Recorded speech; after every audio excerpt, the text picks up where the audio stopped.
Good morning, welcome everyone. Bit of an echo. Still?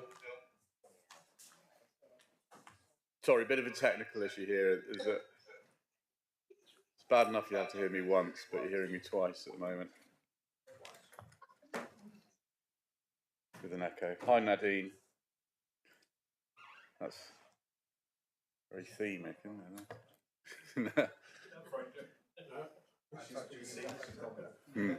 Yeah, is that working? That's better, isn't it? I think that's okay.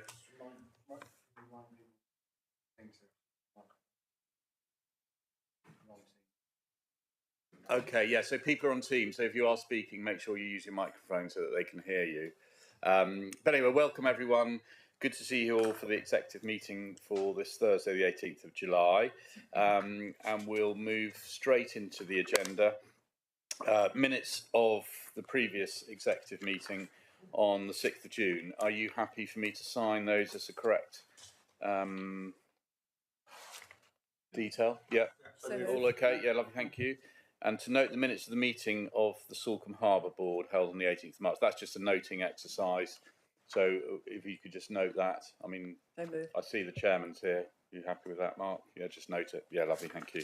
Right, items of urgent business. I have no items of urgent business. Item 3, division of the agenda. We will have to divide the agenda at the end of with the two items at the end, partly because they are talking about facts and figures which cover the commercial confidentiality, and I think those are there. So we will have to do that. Declarations of interest, members. Any interests? No. Thank you. Item 5, public question time. We've got 3 questions.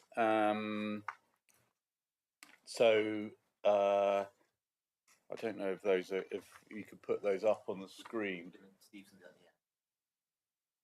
Sorry? The issue with the sound share was through my laptop, so I've sent Mr. Gardner the slides to show, so they should be with us now. All right, lovely, thank you. Thank you. So we're just going to see these questions. The first 2, I think Denise is dealing with them. Mr. O'Connell, I can't see him here. No, so anyway, Denise, if you want to answer that question. Yeah, okay. Yeah, the answer to Mr. O'Connell's question, we'd like to thank him very much for the offer of a part of his land holding adjacent to Plymouth Road on the outskirts of Totnes. Unfortunately, the council doesn't make public details of viability costings as it's commercially sensitive information. But I can confirm that after some careful consideration of the site, including lack of support from planning and highways departments for developing it, the housing department here at the council unfortunately decided to decline the offer. Cited problems include access and the steep gradient, as well as lack of connectivity to the town. Officers have a duty to allocate time and resources efficiently to provide best value, at the same time minimising the risk of incurring abortive costs. I should point out that we're proud, having said that, to be currently progressing 5 other schemes around the district involving affordable housing in our communities through the recently launched South Hams housing offer, under which community affordable housing schemes are brought forward. Just to finish up by saying we're appreciative of Mr. O'Connell's desire to help deliver affordable housing. And if he wishes, we can forward details of the site to registered housing providers we work with, should he wish to extend the same offer to them. To further assist, subject to agreement of terms for a 100% affordable scheme, which is the ideal, the council is prepared to contribute £5,000 from the South Hams Housing Offer Viability Fund to support any scheme payable direct to the registered provider that he may be working with. Thank you, Denise. Question 2. Question 2 is from Mr. Grocott, who is here. Nice to see you, sir. And me to speak into the Well, only if you wish to read out the question. But I mean, we've. That's what I normally do. But Okay, well, why don't you do that then, sir? Yeah, just come and read the question quite out, happy and then not to. Denise will give you the answer. Yeah. Thank you. Okay. There it is. In May last year, the Liberal Democrats swept to power, and you can see that's a quote by Councillor Brazil in the Totnes Times on May the 10th. No doubt that the fact that the previous Conservative incumbents had overseen a rise in band A to D from 693 to 766 households played a significant part in this. However, with power comes responsibility. Consequently, I should like to know what that current figure is, how the electorate will be informed, and what plans there are to reduce it. Thank you, Denise. Thank you for the question. The housing register, as of 16th of July this year, has 933 applicants in housing need. That's in bands A to D, with band A in the most housing need. And a further 796 people, Izzy will correct me if I got the figures wrong, in no housing need, but on the register, listed as band E. That is, they are adequately housed, but for their own reasons, they want to be on the register for affordable housing. Total of 1,729, including band E. That figure does fluctuate, I should say. So you can't necessarily read anything into it, and it is checked from time to time that it is accurate. People may have moved or changed their mind or whatever, so it's not 100% to be conclusions to be drawn from those figures. To add to that, locally we're doing all that's possible to tackle the housing crisis that we have declared, including acquiring property to use as temporary accommodation, setting up our previously mentioned community affordable housing project, the South Hams Housing Offer, which has got off to a promising start. However, because this is a national emergency, changes in policy and legislation are required. And we heard a lot about the government's priorities in the King's speech yesterday. Just briefly to mention those relevant, the announced Renters' Rights Bill, for example, should be a positive step forward, which includes a pledge to end Section 21, so-called no-fault evictions for private renters. The government plans to deliver 1.5 million homes this Parliament, and the Planning and Infrastructure Bill was introduced. However, local councils and housing associations have written to the government saying that this will be impossible unless they get urgent help to ease the financial pressure that they're under, trying to build affordable homes. New figures show that housing associations, who are the biggest developers of social housing, started 30% fewer homes in 23 to 24 than they did the previous year, 22 to 23. Back to the South Hams, our council plan gives details of some of the action we will be taking in relation to lobbying for change. The council plan is reviewed and updated annually. Alongside this, we have a housing and homeless strategy and an annual action plan which details all our priorities and how we plan to address them. This is also reviewed annually through the executive. All of these documents are available on our website and in paper form by request, and additionally to that, there is a housing update at every meeting of the executive. Thanks for your question, Mr. Grope. Thank you. Did you answer my question about how the electorate will be informed? Is that what you're saying? That's the way they are informed, by looking on the computer or asking for paper? Well, we have the meetings that we're having now, which are then minuted or in the public arena, and all the more detailed information is available on our website, or you can request paper copies, as said. So this information you've given me today will not appear in the Totnes Times, for example, amongst one of Councillor Brazil's items, which appear quite frequently in the Totnes Times, will this figure be included in anything like that? So it's there. Can I just say, Mr. Crocott, I mean, we don't, as much as we'd like to, we don't have editorial control over the Totnes Times, so it's not up for us. It's not up to us to decide what goes in it.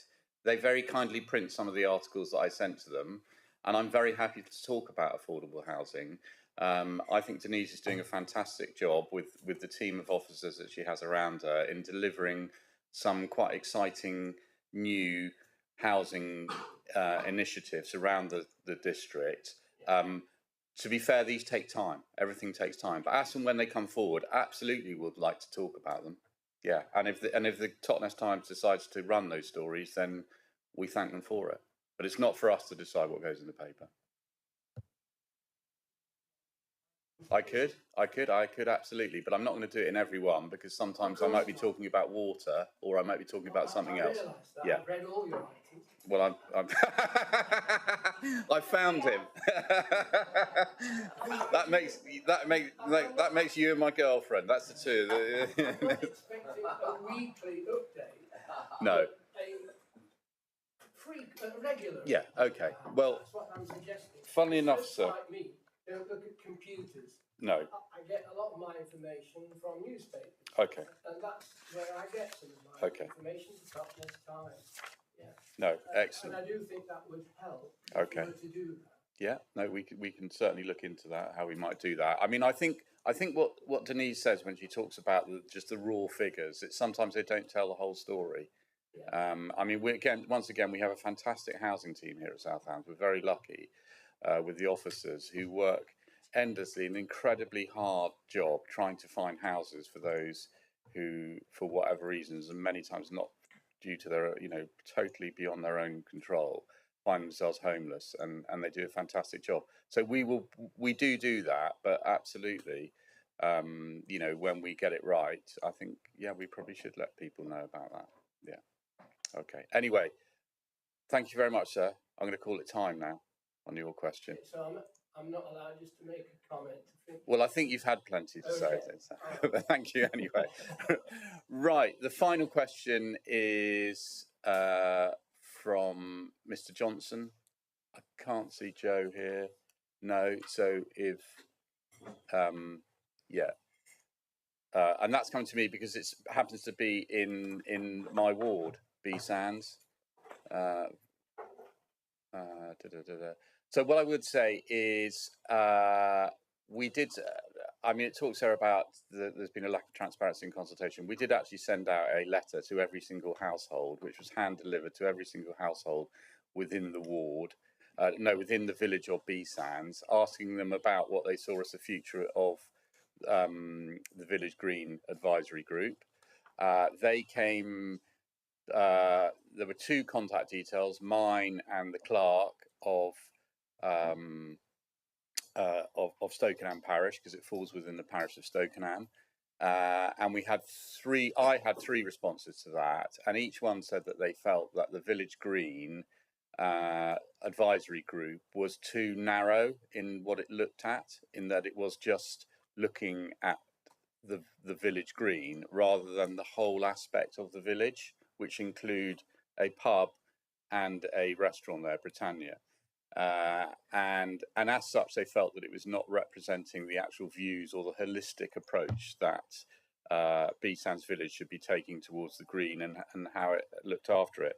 I mean, you will see, members, it's in the agenda papers on page 122. There's actually a map of the Village Green there. Since that time, the outside track has been totally washed away. The Village Green is probably about a third of what the size that it was. So things change. It's a dynamic happening. It's a dynamic situation here with the Village Green. And I think what the village is saying now is that they would like to see a more inclusive and wider approach to how they deal with the Village Green and how that affects the whole village. So that's what I would say, and I'd like to thank Joe and other members of the advisory committee, but I think that times have moved on now, and it's time to move to. I'm hoping that they'll set up a village association to deal with all aspects of the village as and when they come. Of course, we're going to be discussing that as an agenda item later on. I think it's agenda item 15, so we can deal with that then. Any questions that people might have to ask then. Right. Thank you very much. So I think that finishes public question time. We move on to agenda item 6, which is executive forward plan. If I just say a few opening comments about it, I mean, looking at the executive forward plan, we realised that we had a massive agenda coming up for the 19th of September. And as such, we've decided to include an extra executive meeting in October. And we will move a number of those items from the 19th to the October meeting. I think it's the 10th of October. So we're only talking about 2 or 3 weeks or so.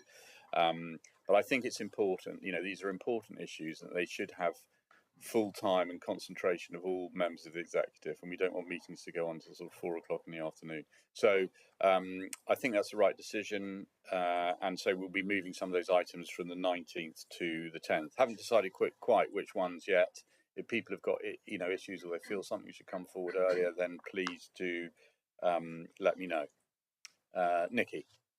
Thank you, Chairman. One of the items on the 19th of September is the management of open spaces. I would like that to absolutely come forward on that date, please, because we have a real issue within this council at the moment as to how open spaces are maintained, and there are several play parks and play areas within this council that we own and are responsible for that, to be quite honest, are looking dreadful at the moment. And so I really don't want that one put to another. And thank you, Nikki. Whoa. Yeah, go on. And the next thing is, in this today, we should have been discussing about a food hub. I can't remember what the title is now. I think it was Food Hub. Councillor McKay's. The Food Hub to Keep It Local scheme. And that, I'm disappointed that isn't on today's agenda. Can I have an explanation for that as well, please? Right. Yeah, no, thank you, Nikki. So I'll deal with the first one, and then I'll hand over to John. So, John M., that is, if you can deal with the second one. So the first one is, yeah, we can make sure that open space is absolutely on the 19th of September. It's an area where we know that we need to improve on, and we brought a new senior manager in there. We hope we're making progress, but from what you're saying, there's still a lot of work to do. So absolutely, that will be there on the 19th of September. John. Yes. Okay. The reason it's not on, we're not talking about it today, is that I have been looking at the business plan that we were putting forward, and I decided really that it didn't pass muster. It, like any business plan, you've got to stress test it. And by playing around with some of the inputs, it was clear that we were sailing very close to the wind. So we've taken a step back and are re-evaluating the way forward, and made lots of good progress. I've had lots of meetings with Dartington, and hopefully it'll be ready for the next meeting. Thank you, John. Members, any more questions on the executive forward plan? I'll come to Victor, and then I'll come to you, Sam. Yeah, Victor. Thank you. Just on the point of administration of it, really, we had talked about trying to populate the column on consultation, and I'm sure it takes some time to get that together, but can I ask if it's going to be moving forward? You did, Victor, and it's still empty, but I think we agreed that we should do something about that. If I can, Chair, it's a timing issue. So we have to publish a floor plan 28 days before this meeting. So now we're playing catch up. So the next iteration will look different. Okay, thank you for that, Darryl. And I think it's important, absolutely, because where we haven't probably been as good as we could do as a council thus far is on our consultation, and we obviously need to pick up on that. So that would help us in the forward plan. So thank you for that. Any other questions? Well, I've got Sam. Yeah, sorry, Sam. It's okay. Mine was exactly the same question. Oh, okay. Bernard. I don't know if this is the right spot, but this is for John, really, talking about open spaces. There was talk of purchasing land to plant trees on, which comes into the climate emergency as well as open spaces. Did that ever materialise? Because there's all sorts of rumours going around, and it is taxpayers' money we're spending, and I just wanted to know where we stood on that one and if it was brought forward ever. I mean, I can answer. I mean, funnily enough, Bernard, it is hidden away in the capital programme in the next agenda item. But what I can say is, yes, absolutely. I'm delighted to say that we have actually purchased a piece of land in South Brent for a community woodland. What I should say, and I'll reiterate here now, is that you're right. It is taxpayers' money, but it's not South Hams District Council taxpayers' money that's buying that. This is money from DEFRA. I appreciate it's taxpayers' money, so it hasn't actually cost us as a council anything. That's probably not quite true. It probably cost us a few tens of thousands, but in the end, the vast majority of it is paid for by DEFRA because we're fortunate enough to fall within the Plymouth and South Devon community forest area, which means that they will buy land for us as long as we plant it up with as a community woodland. So yes, one absolutely is over the line now, and we've got another just outside of Kingsbridge, which we're hoping to get over the line as well. Is this? Can I follow up on that? Is this now all DEFRA money, or is a lot of this coming from South Hams, or and where does it sit within the budget? So I think we allocated about. I mean, this is just one. I mean, we're hoping to replicate this in a number of areas across South Hams. I think there was position. Sorry, 50,000, but that should hopefully cover others. So what it is DEFRA buys the land, the Woodland Trust provide all the trees, and then we and the community have to plant them. So that's where our cost comes, and we're working in partnership with a number of. In South Brent, it's Sustainable South Brent. We need to make the point that some of that money we'll get back because of the carbon offsetting, and in fact, we hopefully will end up in the black. Yeah, no, absolutely. So and the biodiversity net gain and things like that. So there is offsets to it, but I think we are very lucky in the South Hams to fall within this particular area, which allows us to take advantage of the fact that there is government money. I appreciate it's taxpayers' money still, but there is government money that allows us to buy these. And the Woodland Trusts and other partners are being incredibly supportive of what we're trying to do. We've got to plant them all. So if you've got a few weekends spare, Bernard, just let us know. I'm all muscle, me. Yes, thank you for that. I was just a concern that it was South Hams money and local taxpayers rather than national taxpayers. So that's fine. Clarified that. Thank you very much. I totally get that, Bernard, and I think it's absolutely right that you should scrutinise that. And I know that Nikki as well is also something that's very sort of been high on her agenda, keeping us so we obviously. The accounts for it will be totally transparent and open, so you can see how much money we are spending. I think we have had to, and will have to spend a bit, but I think it's worth it for what we get out of it. Jackie. Thank you. Yeah, just on the overall annual reporting back and review process. I'm aware that from time to time, and sometimes more frequently than other times, we get complaints from our residents, and I'll just wait to. Okay. Yeah. Yeah. Right, you can't. I know you can't. No, Jackie. No, I'm just saying that obviously we've got our. Do you want to bring that up at the because we've got an agenda item that's talking exactly about that, isn't it? I just wondered if we had a review process as part of our annual annual reporting, because I'm aware that I just think it would be quite useful to maybe have at least so annually, if not half annually, but 6 months. So let's discuss that at item 10. So that's integrated performance monitoring report, which looks at everything that Okay. we're trying to achieve. Okay, I just wonder if it should be on the annual sort of Well, thing. let's wait till we get to item 10 and see whether you think that covers everything that Okay. you feel it should, and if it does, then we're okay. And if not, then we can discuss it and see if we need to bring something additional to that. Right. Anything else? No. In which case we shall move on to the draft revenue and capital outrun, which is me again. Sorry about that. Well, first of all, a massive thank you to Lisa, Pauline and the team. Once again, you managed to produce an outrun position where we're just fractionally in the black, 29,000, which is, I think it's there, is a 0.25% of our total budget, which is a fantastic achievement. If you go through that, you can see where the gains and the losses that we've made into it, but eventually we've come out with a 29,000 surplus. So anyway, the papers are all there, and also, as I mentioned, Bernard, there is also the capital programme in there. So on page 41 of my thing, right down near the bottom there, woodland creation, and it's got a figure of over £1 million there, but the vast majority of that is from DEFRA, so it's a grant. Nikki. Thank you, Chairman. Just a couple of things on this.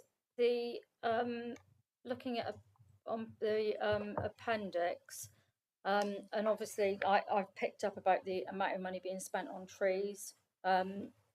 It's and a bio shredder at 65,000. A woodland creation at 1.8 million. Urban Tree Challenge Fund at £61,473, and various other projects for climate change, which I just think as I read that, it reads to me that, for instance, the woodland creation, that 1.8 million is council money. Now, I know it's not council money, but that's just because I know. But if you were looking at this as a member of the public, you wouldn't know it's not council money. You would think it's council money, and what on earth are we putting £1 million into a woodland creation for? So I think this spreadsheet needs to be done in a different way, and I think the spreadsheet needs to show what money is actual council money and what money is actual money coming in from somewhere like DEFRA, and it needs splitting out, because that would make it so I don't know as a member of the public I think that 1.8 million of woodland creation is all council money, because that's how it reads to me. I think the purchase of the bio shredder at 65,000 is all council money, because that's what it says in the report. I know the woodland creation money isn't, but it needs separating out. And actually, and the bio shredder,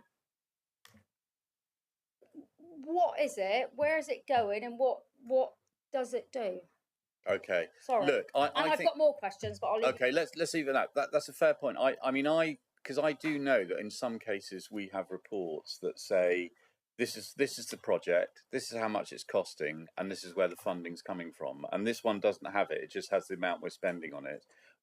Lisa, remind me where we would find that in a report. And also, I think the point that Nikki raises is right, because if you're a member of the public, you look at that, you just think, well, we're spending £1 million on a woodland, when we've got lots of other priorities.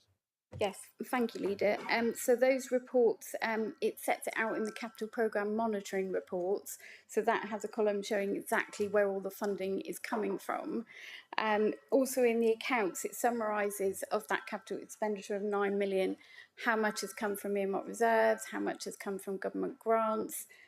You wouldn't see that in this report, but it does give that detail in the accounts, which will be considered by the Audit and Governance Committee next Thursday. But we can certainly in the future make sure we include that further information, and we'll summarise it in the report as well. And I 'cause think we that would be summarise- really helpful, Yeah. because I mean the point that Bernard raised was exactly that Yeah. he'd read it and was thinking, hang on a sec, seem to be spending an inordinate amount of money on something that's not even one of our core services. So I think that's right. Bioshredder, Jackie, do you want to answer that? Because that's Well, I was actually just going to comment on how we recognise funding and where it's coming from. okay. Because Well, that's- the because bioshredder is for the community composting. So basically, so it covers the whole of the area. So when they've got all their stuff, we send a bioshredder in and it mashes it all up. So that's what it's for. Thank you. I've got another question or a comment to make because I hadn't finished.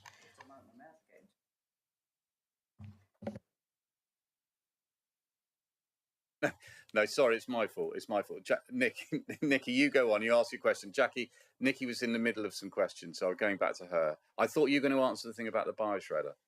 That's why you came in. But so once Nikki's finished, then I'll come over to you. Right, thank you. And the other question is, so thank you, Mrs. Buckle, for that. And I think it would make far more sense if there was an explanation. I appreciate that. Although I still think, we are putting 200,000 aside for trees. I think it's just a complete, it's not a waste of money, but it's money directed in the wrong area. But there is a £29,000 surplus for 23-24. So what I would like to know what you're doing with that £29,000 surplus, and if it is available, I would like it to go into a cost of living pot, please, because nowhere in any of these reports can I find any money put aside to help with the cost of living crisis. And I think we don't know what's happening from one month to next. And this crisis is getting worse. It's not improving. Inflation may be at 2% now, but that is not hitting people's pockets. So we need to think up some innovative schemes to help our residents who need the help, but we need, these schemes may require some money. I know we've got the money that we're giving out from the government, but our own money, I don't believe we're putting into it. And once again, it's just not mentioned anywhere. I think it's really remiss. Yeah, no, Nikki, to be fair, this is the revenue and capital outrun project, so it's not really talking about our policies or where we would or want to spend money. So you're right. The 29,000 will go into the general reserve, and then. But if you feel that we should be putting extra money in respect of the cost of living crisis on top of the government grant that we've already got, then that would come in the budget setting process. We also have issues around, within our corporate plan, not specific, but they generally, they're talking around health and well-being and which would include obviously the cost of living crisis. But I think it's something, you're our lead on it because you've taken such an active interest in it, and I think that it's something that you may want to work up and see an area where you think that we can make a massive difference. We should be aware that we are but a small district council dealing with our core services. If we have to try and help out with the cost of living crisis as well, that is a massive task, and I think the onus falls more on national government than it does on us, if I'm honest. So, Chairman, you've just put yourself in a massive hole. Yeah. We are a small district council. Mm-hmm. We should be concentrating on core services, of which climate change is not one. And also, our council plan, I know that it's not in the council plan, and I've asked for it to go into the council plan. Cost of living crisis is not mentioned in the council plan. I asked when we were setting the budget last year if it could be recognised, and I might be the lead member on it, but I'm failing miserably because no one's listening to me. So right. I've asked, this will be the third occasion I've asked for it to be put in the council plan. I will continue to ask for it to be put in the council plan. I will continue to ask for a budget for it because like climate change, it is not a core service, but it's hitting people's pockets. Absolutely. Look, Nikki, I appreciate. I understand your frustration there. Perhaps Chief Exec Andy would like to just say a few words. But I think from what you're saying is that you need to find a way that you can get your voice listened to and get this onto the agenda of the council, because it is super important. Absolutely agree with that. Yeah, I would. If So, you're not listening to me, I do. Yeah, thanks. I'm sure the leader. I'm sure the leader is listening. We have to take this in stages, Councillor Hobwood. So the report we've got here reflects our historical spend last year. It's a record of what we've done and what we've spent. It's not detailing what we're going to do. The council plan, which we're coming to in a minute, the integrated performance management report, the council plan, which was agreed by the whole council for this year, with a very substantial amount of additional money to fund it, also agreed by the council this year, is the plan that we're working on right now. We will, of course, be discussing with lead members and the executive as a whole your plans for next year to inform the year 2 plan. That's absolutely the opportunity to make sure that cost of living is incorporated within that. We can include plans and actions and an appropriate budget, which of course is part of the budget setting process. But in the meantime, I'll be very happy to set up a conversation for you with relevant officers so that we can start to work out what your priorities and ambitions are and put some costing on that to go into that process. Okay, excellent. And Nikki, just finally, and I don't want to get into a debate about it, we were very clear in what we set out as an administration that climate change and biodiversity emergency was right up there.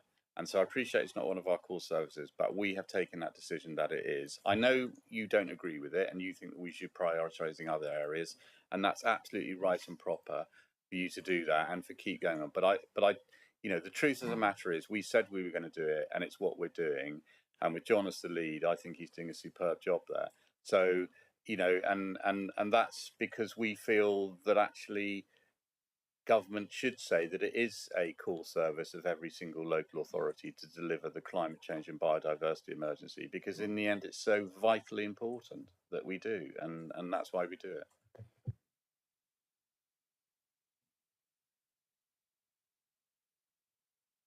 Jackie, did you have some questions? I'll wait till the end of the meeting if you like, or should I just do it now? No, you do it now, Jackie. All right, Jackie. Yeah, of course, John. Yeah. So I just wanted to speak about the way that we actually acknowledge other funding coming in, because I think it does help to not only clarify for people, and it would perhaps avoid some of these questions that have arisen this morning, but it also, I think it's about giving credit where credit's due, and I think DEFRA gets quite a lot of stick. So it'd be quite good for us to be seen to be working in partnership with DEFRA, using money that they're bringing in, then we're putting money into it as well, into a project. And I know there's a difference of opinion on this at this table, but I would say if we can't face into the fact that we've got a climate emergency and a biodiversity emergency, then we really wouldn't be doing our job. We have responsibilities as a local authority. We've declared a climate emergency. It reflects a high number of the people that we represent. And I think that's our duty to, and if in the long term, what we will find is that we're actually reducing the cost of living crisis because we're actually addressing a much more fundamental crisis. Cost of living crisis is, a lot of it is down to problems we have with the environment, and people who live, for example, in some of the other areas, and John will bear me out, Harberton Ford, for example, where they've had severe flooding, courtesy of climate emergency, which is what it looks like, would actually agree that there is a link, and some of those people will never get insurance. The other thing I just wanted to say about the shredder, thank you for raising that. The shredder is a really important part of our community composting project going forward. We are having a huge amount of interest and enthusiasm, and hopefully some steps forward by the time we report in September. So yeah, it's a good piece of kit that we've got there.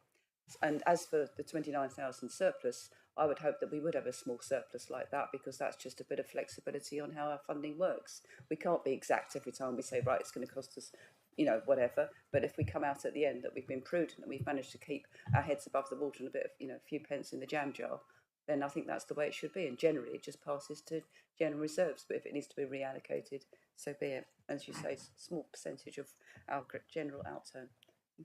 Thank you, Jackie, and absolutely. You know, I think as a council, on your first point, you know, we should, you know, we do try and be as generous, you know, where credit's due, where we've been supported or helped, and you know, I'd like to think that we, you know, appreciate the previous administration, all the good works that they did as well. We are going to have the disagreement on biodiversity and climate change, and that's absolutely fair and proper, and it should be that debate, and I welcome it.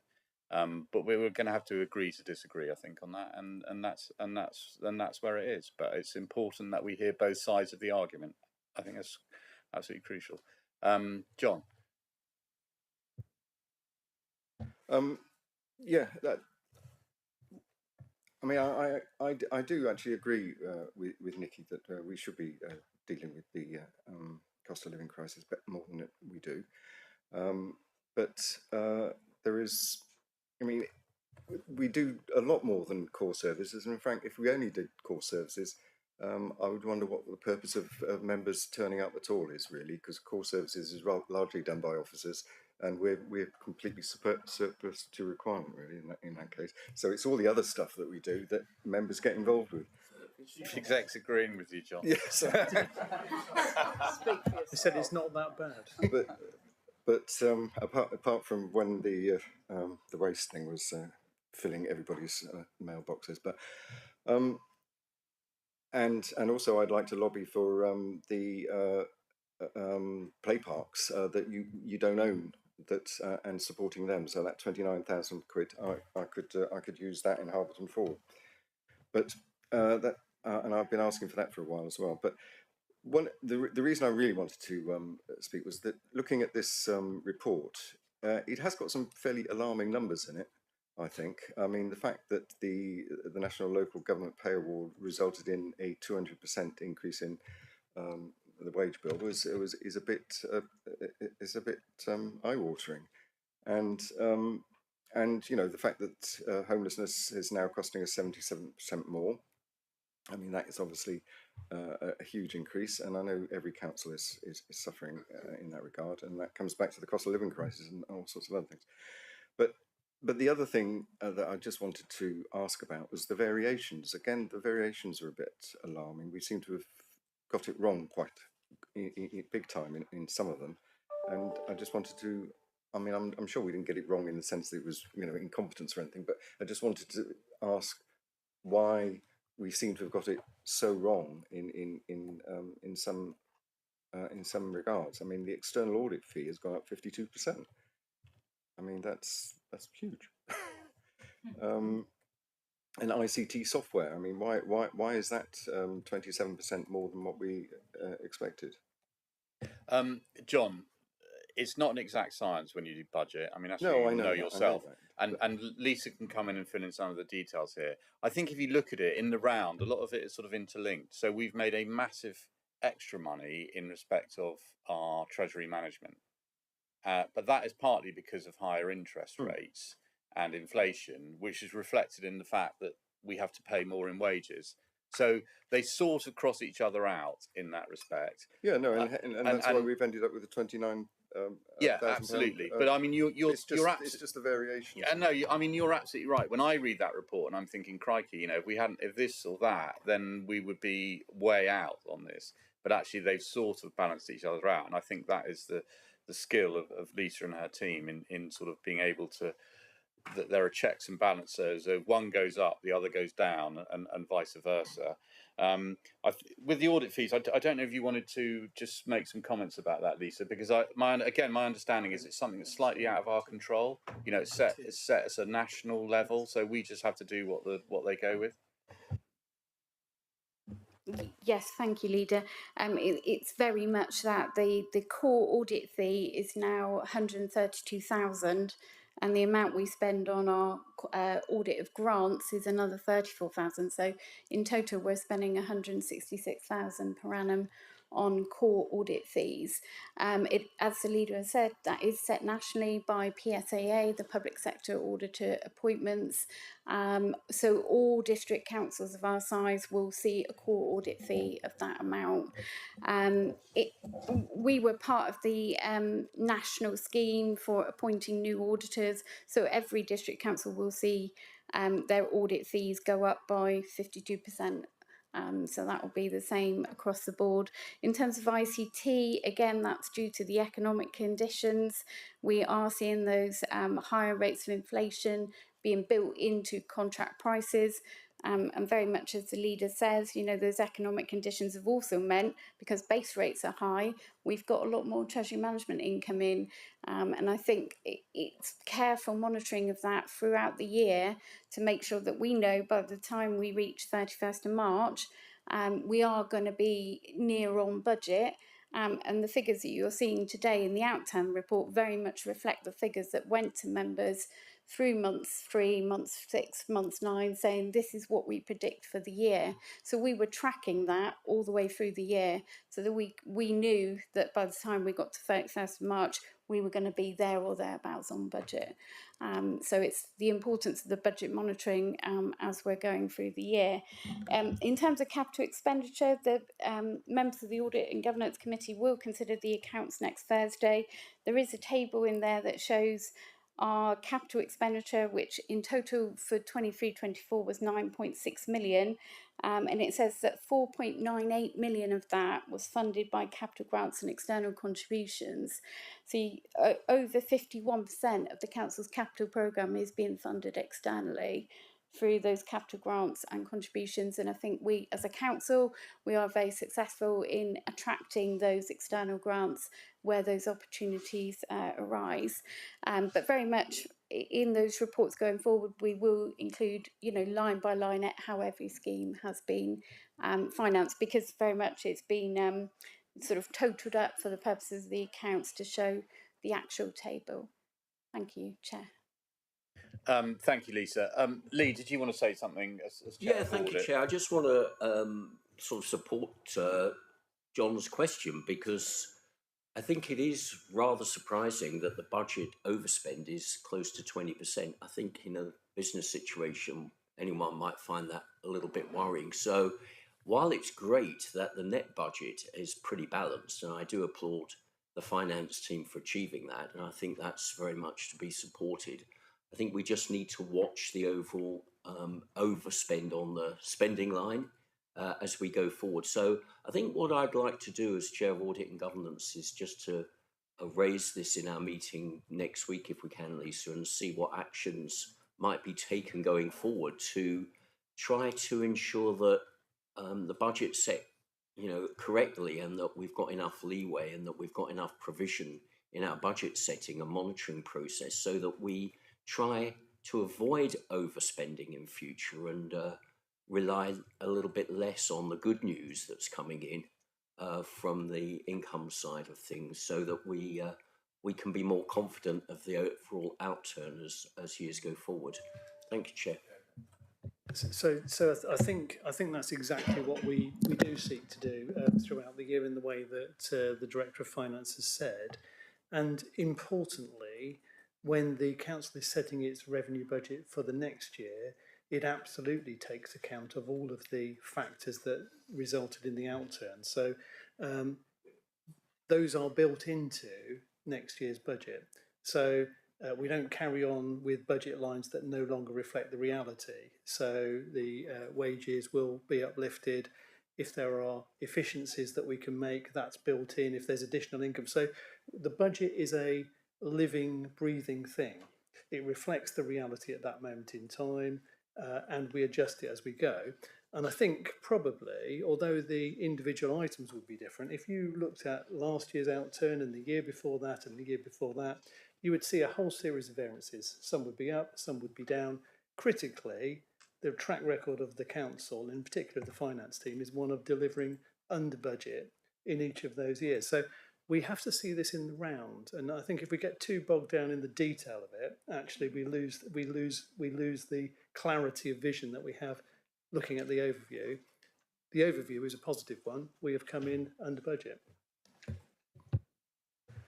Thank you. I'm going to go to Bernard, then I'll come to you, Victor. Bernard. Mine's fairly simple, really. This is mainly for Pauline, probably, and Lisa.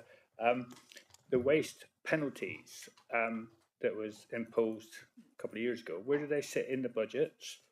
Because we got, obviously, a lot of payment there. I think 7.74 million or whatever.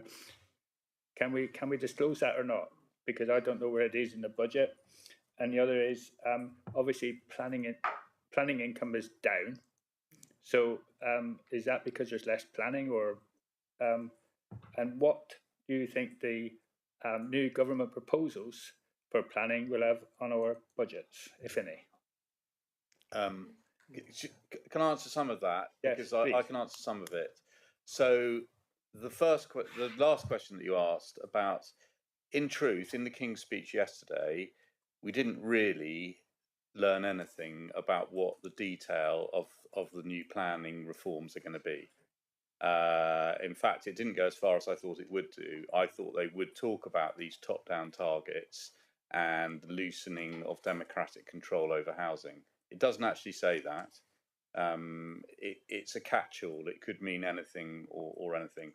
It does talk about increasing capacity within planning departments, and my only reason, and I think that's probably a positive thing, is that mean we would be able to raise more revenue with planning applications, and therefore employ more planners to share the load, so to speak, when that comes to it. So I think that is very positive. Can I just say on the first point about the top-down targets, that if they try and introduce top-down targets and take away democratic control over where houses are built and how many, then we will resist that at every opportunity. We have done everything that central government has asked of us as a council in respect of building from top-down targets and so-called affordable houses. And we have done that. We've got our local plan, we've got our 5-year land supply, we've got allocated sites, we've built the number of houses, we've built more than the number of houses we should do, and our housing crisis goes from bad to worse. I'm going to the report from the Housing Commission tomorrow, the Devon Housing Commission, and in there it explicitly says, and it gives us the data, that the idea of top-down housing targets do not work unless there needs to be more control over them. Because what we've seen is developers have built houses that they can sell to people who want to move into the area and not addressing the housing need that we have here in the South Hams. So as a council, we will stand firm and fight any government moves to do that, because it does not work and we have proven it. Some of the other issues that you moved there, I've totally forgotten. Yeah, just remind me, because waste. Waste. It's waste penalties. Yeah, I think a lot of that was used in the, when we were bringing the service inside. Some of it, there was 200,000 of it that we put into Jackie's budget with community composting. So that sits in as a reserve. I think you need to remember, Bernard, is that those tend to be reserves rather than revenue. So it's not an ongoing, we're not getting ongoing fines coming in from FCC, thank goodness. But what we did is we got a capital lump sum, and I think that balanced out in the transfer when we brought it inside, and that 200,000 for the community composting. So I wonder if I could help, Chairman, there were a whole series of detailed reports on the waste transfer, and those included all of the detail in terms of the finance. So they all went through executive and then on to council. So they were all reported through that mechanism. Clearly, as I said, these are summary accounts of last year, not necessarily with all that detail in, but if you would like, I'm sure the finance team can point you in the right direction, Councillor Taylor. Yeah, thank you. But this was like I think it was circa 800,000 or something like that. But was that was a secret thing when the negotiations were going on? So we never had view of that at all. But maybe later dates I missed. And I apologise for that if I did.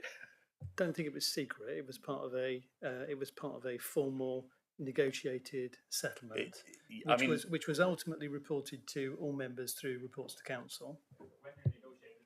No, exactly. At that point, it wasn't. I don't know, Lisa. Have you got any recollection of where those fines? Because we did get a sizable amount of fines. Yes, that's correct, Leader, and that did go into the waste reserve. And some of that waste reserve was used, as the Leader has said, and the Chief Exec, to fund one-off transitional costs of the service coming back in-house. Some of the funding is still in the waste earmark reserves. I think probably the difficulty with this report to the Exec, it's only a very short summary report.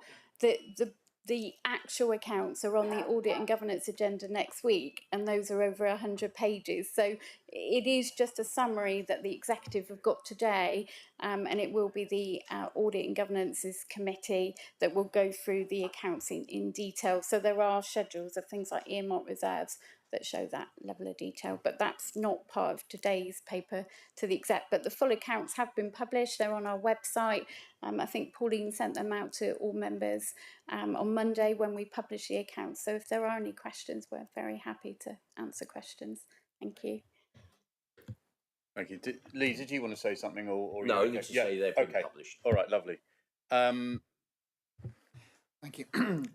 Just a small point on the resolute support of his ward that John mentions over play parks, and good for you.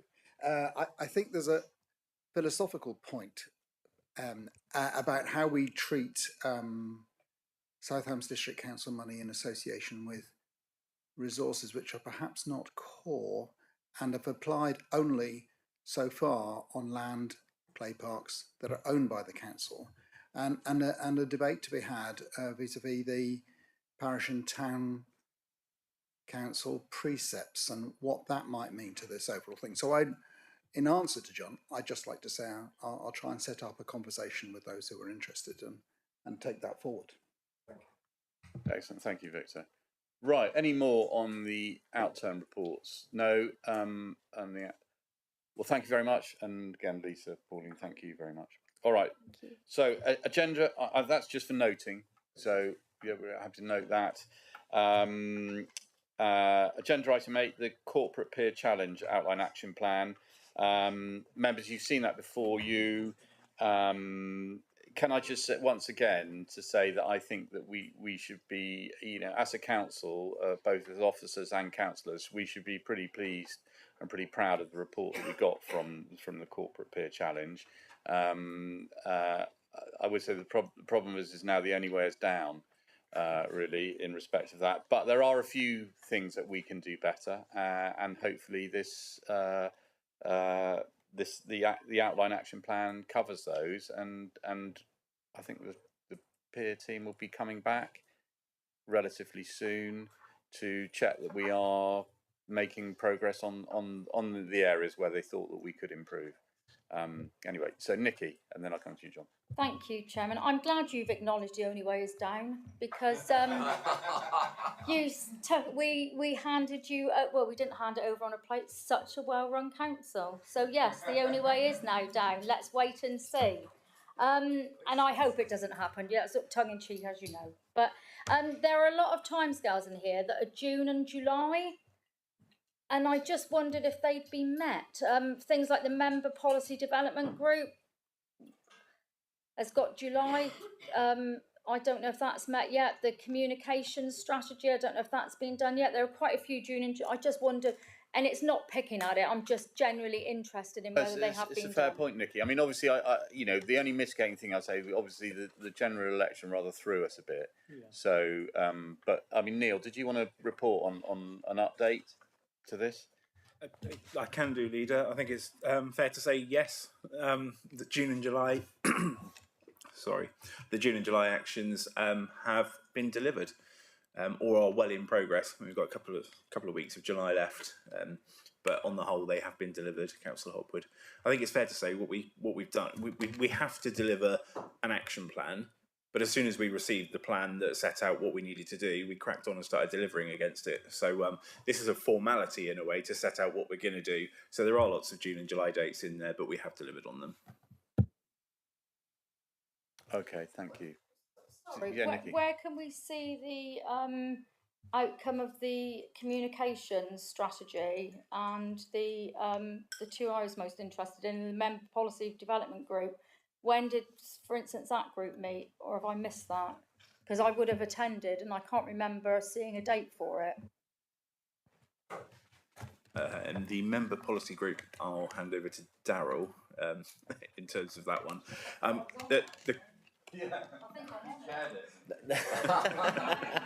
It was a great meeting. I can't remember, so I've probably chaired it, made the decisions, and it's been approved. But no, I'm pretty sure, and I don't think they've met. No, that's correct, Councillor. They haven't met yet. You're dead right about the parliamentary elections did knock things back a little bit. So we're looking at having a first meeting of that group in September. So just for clarity, the dates haven't been met yet, and the communication strategy. And again, it's not nitpicking, but we need to be told when things are missed and things are being hit moving forward, because we all take an interest. I'd love to see a new communications plan, because I think that's something that this council could do better, especially communicating the things we do really well. I don't think we've ever been very good at that, and I think it's a shame.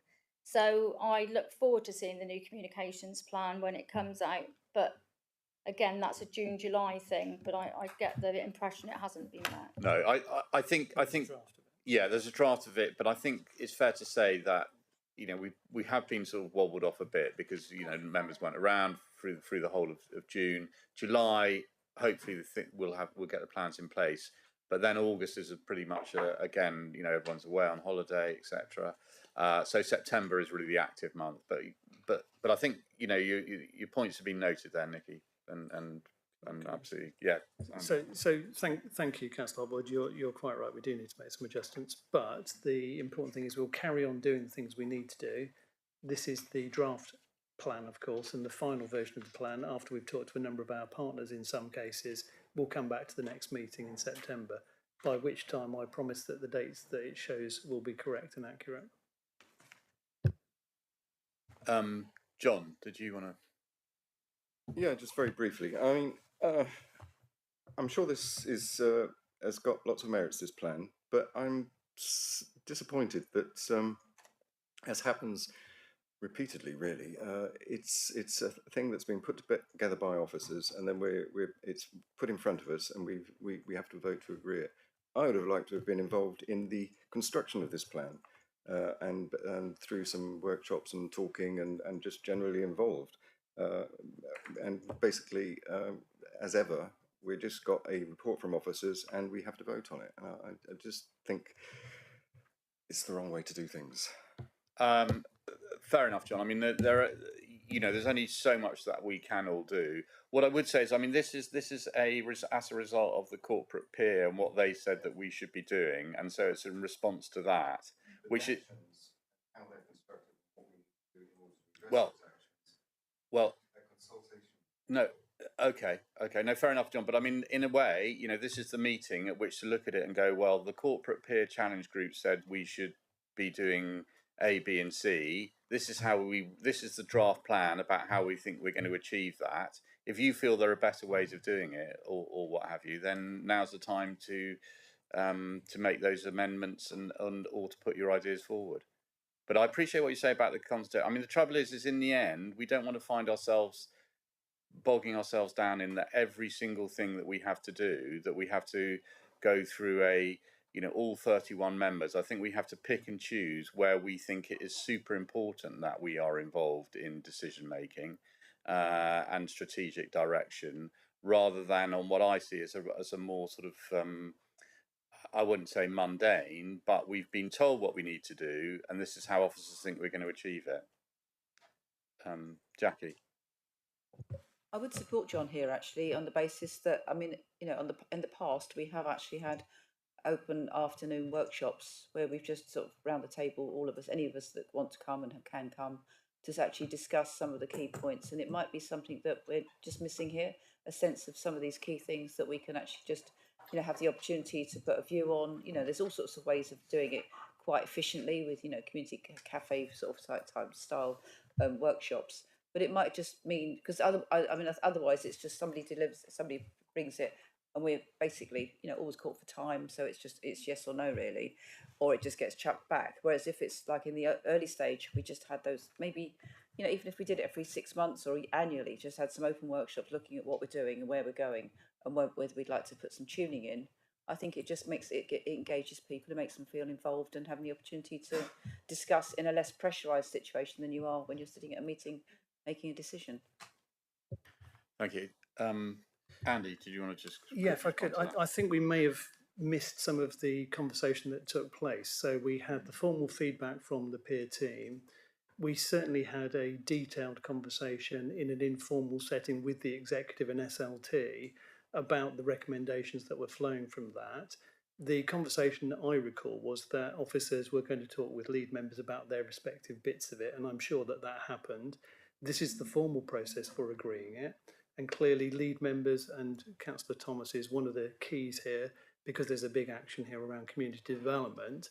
I don't know whether Councillor Thomas would like to comment on that, but I'm certain that he and Mr. Hall will have talked about the actions under that particular item, because it's his area portfolio.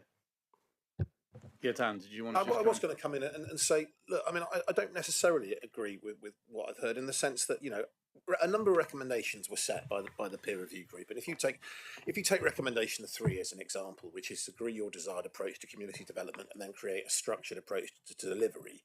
So in the plan, there is a description which says we develop a medium-term community-focused strategy, including arts and culture.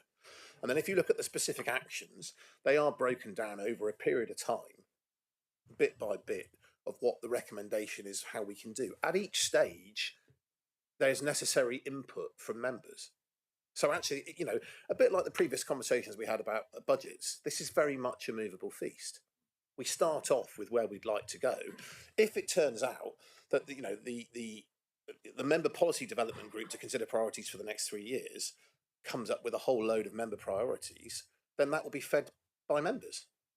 You know, I don't think anything here is cut and dry in the slightest. I think, you know, what we're starting off with is a framework that officers have put together that I think we can pick up and run with how we want to run with it.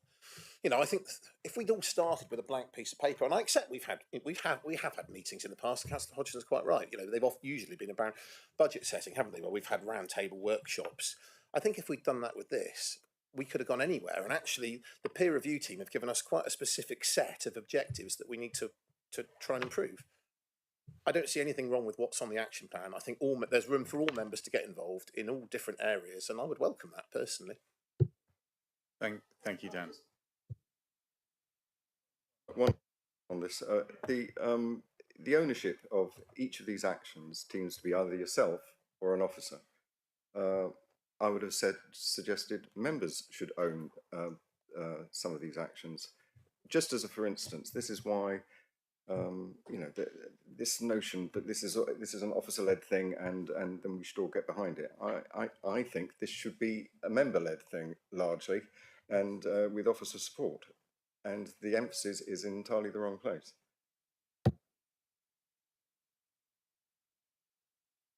Well, I mean, I'm happy to delegate, I can assure you.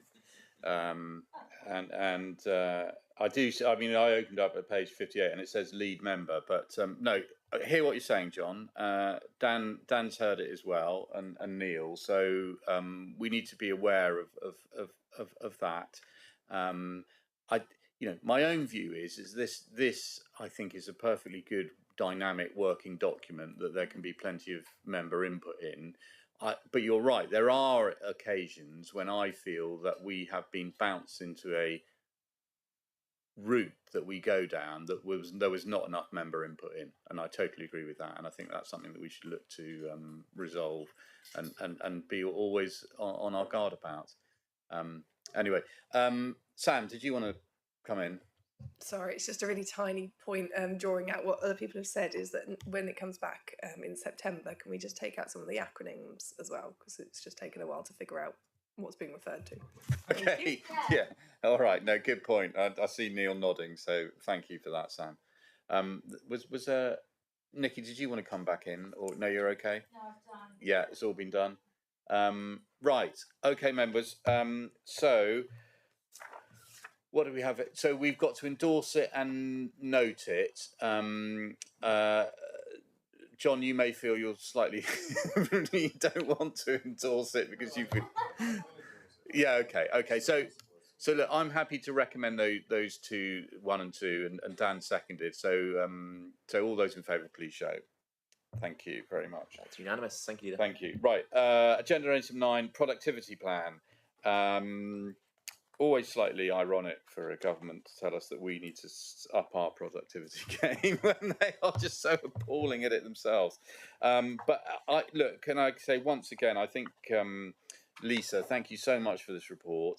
it's covered everything we're doing. It's tell them actually how they could be more productive they wanted to be. But most importantly, and I think it's great, is the bit at the end that talks about where government can help us to be more productive. And that's what we should concentrate on in this report. Is it's not whether we could do things better, it's how government can help us to do those things better, which is the most important thing. And a lot of that involves devolution. So thank you for that. John, do you want to come in? Then I'll come to you, and then I'll come to you. I'll come to John M first, and then you, John. I mean, frankly, our productivity would be improved by not being asked to write these ridiculous reports. But nonetheless, it is there. I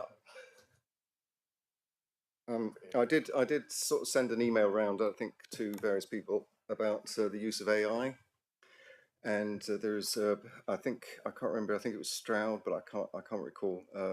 Did a report on how they were using it and how big an improvement and money saving it was. And I think I did send an email around, and I got a reply from Andy to say yes, good idea. But then I never heard anything more about it. So I think we should have a working group to look at the possibility of employing artificial intelligence in our services. Okay, well, I see Jonathan's here as chair of Overview and Scrutiny. I don't know if that's something that you would like to set up within your committee to look at AI. I mean, it is, it's a massive issue, isn't it? I mean, yeah. So, yeah. Okay. No, great. Thank you. Okay.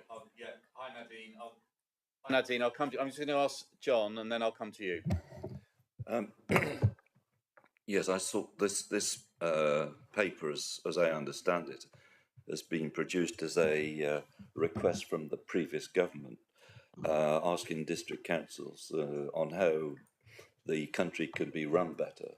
Well, I think they've got their answer on that. So, I mean, it says in the report that we have to submit this by, I think, the 19th of July. And what's more, it's going on our website. Well, I sort of back by what John said a moment ago. I mean, it's just really is a nonsense in a way.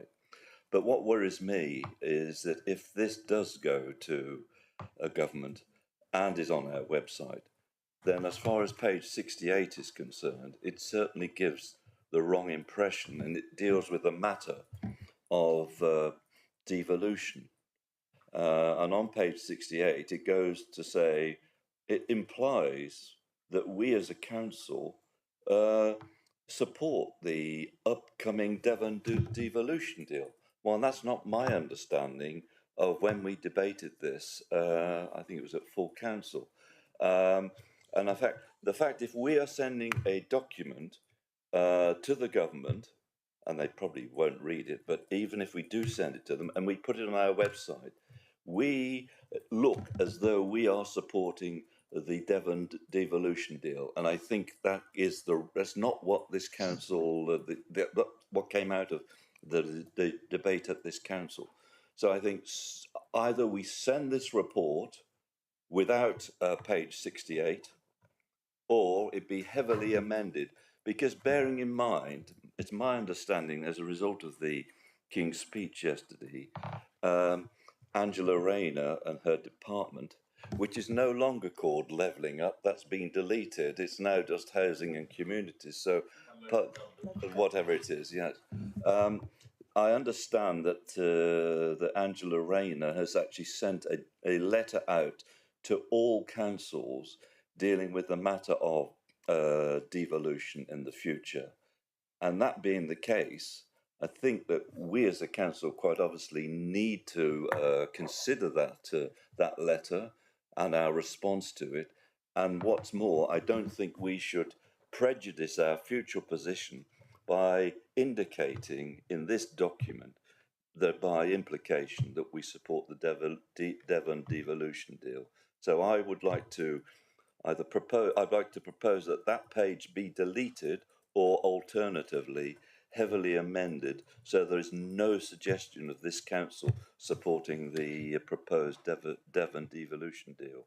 John, can I just rather, because I think it's really important that that page goes in, because it's got it's our wish list to government, basically saying this is what we want. So look, if you, I mean, when I read it, I don't read it quite as you do, that it's saying that we fully endorse the Devon devolution deal. But I entirely agree with you. The last thing we do want to do, and unfortunately that's what the county and Torbay are doing. They are backing themselves into a corner. We've got a meeting of all the Devon district forums next Friday, when I think we will be probably issuing a letter to exactly what you've just said. Can I just say, if we have an amendment here that we also, so it says there, delegate any minor amendments to the Director of Finance in consultation with the leader. Can I include you in there as well, John? And so where you feel that it's being, that we are looking, it makes us look as if we're in favour of it. That it may just be one line, that we were never really in favour of it or something like that. But so we can do that. Obviously, it's got to be done by tomorrow. So, but Lisa, so John, if you particularly highlight where you think that that's tying us in, then we can do that rather than get rid of the whole thing. Because I actually feel that it's, I was so pleased with the productivity. We turned it tables on it and said, look, this is what you need to do. After Nadine, Nadine, sorry. Yes, I just wanted to add to John McKay's point about AI. AI has a huge carbon footprint, so it's something that needs to be taken into account when you are pondering such a thing. Okay, thanks, Nadine. Well, look, Jonathan has said that he's going to take it up with overview and scrutiny, and if there's a working group set up and you've got interest in it, I think it would be open to everyone, Jonathan. So whoever those are, and that would be really useful. Dan, Nikki. Oh, right. So Jackie first then, Jackie. I was just going to say, in terms of that page 68, I think it's only the first paragraph actually that needs modification. And I just think the first line should be along the lines of, this council did not support the devolution bid, and then something about one of the main reason was, about our constituent rights, but also that, and just a couple of the reasons that we actually refused it. I think that should be clearly stated there. Okay. And the rest, as you said. Okay. I mean, to be fair, we didn't actually vote against it, but we noted it, didn't we? But I think that should be more neutral rather than any impression that it gives that we were supportive of it, I think is what John's saying, and you're concurring with that. But look, so we'll put an amendment here. So where it's got with the leader, and Councillor McKay or executive member. Being executive, that will go in there as well. And then, John, if you highlight where you're concerned about it, and so that will hopefully cover that area. Yeah, I have to say, I don't think that they're going to read this and go, right, you've signed up to it, you've had it. But just in case, there's always a worry there. Dan. No, I mean, I do hope they do read it, in the sense that, I appreciate that it's annoying to be asked to write it, and I thank Mrs. Buckle and the team for doing it. But on the other hand, it is a tremendous opportunity to say, look, we save you £6 million a year because we have officers that run 2 district councils. And guess what? If you did that at Whitehall, maybe you'd be a more efficient machine yourselves. So actually, I think there's a lot to celebrate actually through our productivity, and it goes back to the point Councillor Hopwood made, that we don't celebrate our successes enough. If the public actually stop and think about how much taxpayers' money we save by having a chief exec who's the chief exec for both councils, and a Section 151 officer who covers both councils and every other role, I think that what this report shows is that there's something to be really celebrated there, and I think we should make the best of it. Thank you, Dan, and agreed. Nikki. Thank you. I agree with John, Councillor Birch and Councillor Hodgson. It is the first paragraph, and it does. I read it as well, that it supported devolution, so it does need changing. And the other point I had was on page 69, which was bullet point 4 about ring fencing second home council tax premiums for local housing authorities to reinvest in local affordable homes. I'd just like to bring it up again with the second hand. I have no issues with what South Hams is going to do with our second homes council tax money. We are going to reinvest it in affordable housing. My concern, and I think we should all bring it up at every opportunity, is what Devon County Council will do with their portion of it. Is it, I think, £8 million, is it, or 8? it's some ridiculously large sum. It's probably near 7, but it's a lot of money It's a per lot annum. of, yeah, per it's annum, a, yeah, that is. it's a lot of money they're going to get off the back of this for actually not doing anything to help get it in the beginning. And that money needs ring fencing for investment in affordable housing in the South Hams, not within Devon County, within the South Hams. And I think we should be making massive play on that. And we should be given updates at every stage of the negotiations that you and the Chief Executive are having with Devon County Council over this. I don't know what negotiation stage you're at, but it's a lot of money and it has to come back to the South Hams, not the rest of Devon.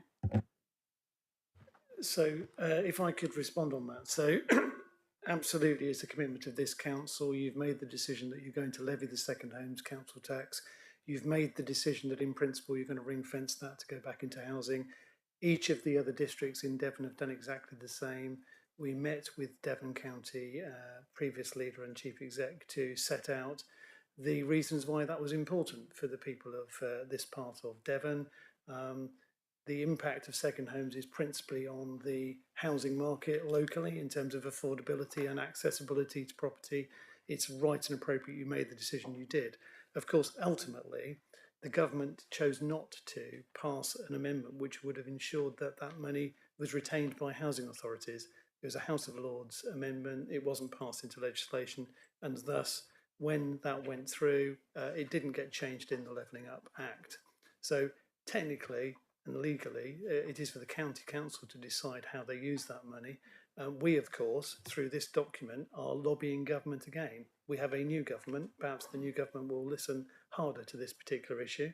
We will be having a conversation with our local MPs. We will be making sure that this is one of the key things that we reference. We had a meeting of the leaders and chief execs of Devon earlier in the week, and I made the point very specifically in that meeting that this was an ask of the county council, which we were waiting for an answer on.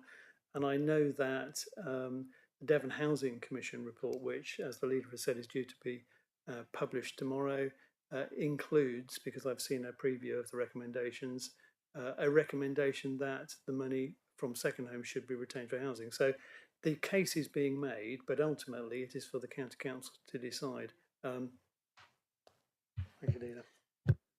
Thank you for that explanation. I think it's shameful that we need to be making a case to the county council. Personally, I think it's really, really poor that all the districts within the Devon County Council area have to be making a case to have their money, their second home council tax money, ring fenced for their area. And I think those who are it's in their gift within Devon County Council need to really wake up and realise this money is for nothing. It's not for potholes. It's not to prop up the budget. It's for affordable housing. Salcombe, 80% of second homes. We need this money in South Hams, and I think we should be shouting from the rooftops about how poor it is that we are having to work so hard to try and get what is rightfully our residents' money spent in the South Hams. Well, Nikki, I mean, yeah, no, thank you for that, and thank you for your resolute support. And I mean, myself, Jackie, Jonathan, I mean, we're county councillors. I mean, I'm not going to preempt what they're going to do, but certainly I will be doing whatever I can. In the end, you know, there's an administration up there, and they will decide. But I think the more pressure that we put on, the individuals put on, the better. As Andy said, we've got the Housing Commission reporting tomorrow, and I think that the weight that that will carry will help in our fight to deliver what we know is the right is what that money should. It's windfall money basically, and that we should use it to. It's a once in a generation opportunity to try and resolve some of the housing issues that we have in Devon, and so we should take every opportunity there. No, thank you. Members, and any more? No?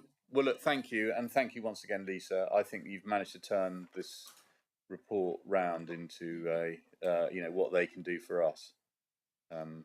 rather than what we're Thank doing. you. So that's great. Victor, sorry. Sorry, just because we're making the amendment, can we not correct the department as well? Okay, yeah, so just take for levelling up, and so it's housing communities and local government. Okay. Yeah. All right. Okay, so that's the so there's two, there's one to approve, one to delegate, including with the minor amendment, which I'm happy to propose it with that amendment with John included in there. If Jackie and Nikki have got comments you want to make to John about that, that's the conduit to do it. But I think you know John will be. Well, I've already drafted. Oh, has he? Oh, there we are. Okay. Yeah, exactly. So, so I'll propose that. Could I have a seconder? Dan seconded. All those in favour, please show. Thank you. Unanimous with the two amendments. Thank you, Leader. Excellent. Thank you. Agenda item 10. What is it? It's past. Maybe we just have a quick break. Sort of 10-minute break. So come back in at 25 to 12, if that's okay. Thank you.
Right. Ladies and gentlemen, we want to crack on. Some of us got other things later on, other meetings. Steve, are we ready to go on? We're on. We're live again. Thank you. I hope you're all back, fully rested and ready to go again. So we'll move on to agenda item 10, which is the Integrated Performance Management Report, which Neil has done. First of all, can I just say, Neil, and Jackie, this relates to the question that you asked at the forward plan, I think.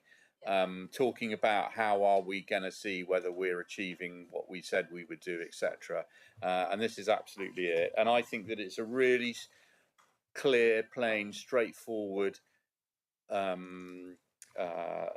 management report. And thank you for that, Neil. I think that's really good. And anyway, over to you, Jackie, if you want to. Yeah, the point I wanted to raise is that just as a comparison with Devon County Council, and I don't need any issue about potholes thrown at me for this one, the Corporate Infrastructure and Regulatory Services Committee annually has an overview, which I'm on that committee, and they discuss, one of the things that comes forward is the complaints. They just have a report on the complaints.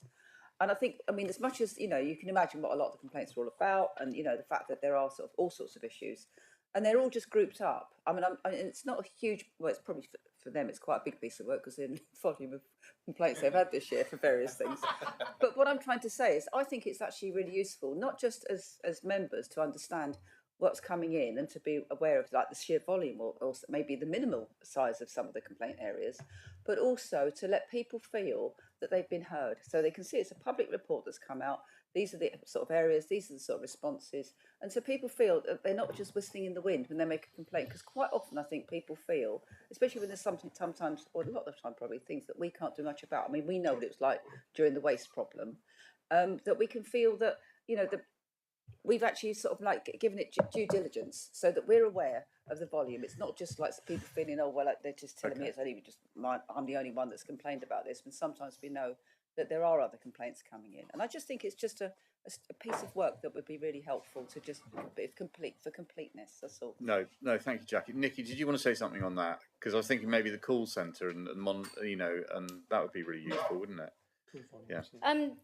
Thank you. The actual we have a KPI for complaints, so we do, and the ONS group look at the complaints, the committee, and they look at how they've been answered and what timescale. And I think actually we have a pretty robust way of looking at complaints in this council, and they go through different stages. And I have to say, I think probably the number of the complaints that South Hams gets compared to the number of complaints that the county gets are probably quite a way apart, quite a massive difference between them. So I think the question on complaints, that is at most ONS meetings with KPIs, questions are asked about that, and I feel that that's where it's best answered, and also the way we, like I say, we deal with complaints as council, I think is excellent. And we do, I take complaints as if they're a valid complaint as a part of a learning process, and a complaint is a chance to learn from if it's a valid complaint, and that's how our officers deal with complaints. They learn from them as well as answer them. Yeah, Andy, did you want So thanks very much, Councillor Hodgson. I think that's the important point you've made, is that we have a number of different committees which have different responsibilities, and the responsibility of the executive is to have the oversight and overview of the council's plan, that strategic delivery, which as lead members you are all responsible for. The detail comes in the form of the PIs that go to overview and scrutiny, and no doubt drill down into, as well as the thematic updates which go there as well, which is another opportunity for members to debate. Just on the issue of complaints, I'm glad you said what you did about the seriousness with which we take them. I think we have improved our approach to complaints management quite significantly over the last few years, and it's important that we did. We all appreciate the difficulties we had during the waste service challenges. which almost overwhelmed our systems, frankly. But yesterday I received, as did the leader, and I think Councillor Hawkins as well, a letter from the Local Government Ombudsman, which is the annual report for the year. And within that we had, I think it was something like 12 or 13 complaints had gone all the way through our system to the point where they could be referred to the Ombudsman. Of those, I think one was upheld. So overall, our performance is really good, even on the most serious of complaints where people are continued not to be satisfied with the actions we've taken. When those have been reviewed by the Ombudsman, the response has been that we have dealt with nearly all of them as we should. I think there was one exception with a minor, a relatively minor point. So I think our position is pretty good. Jonathan, do you want to just say?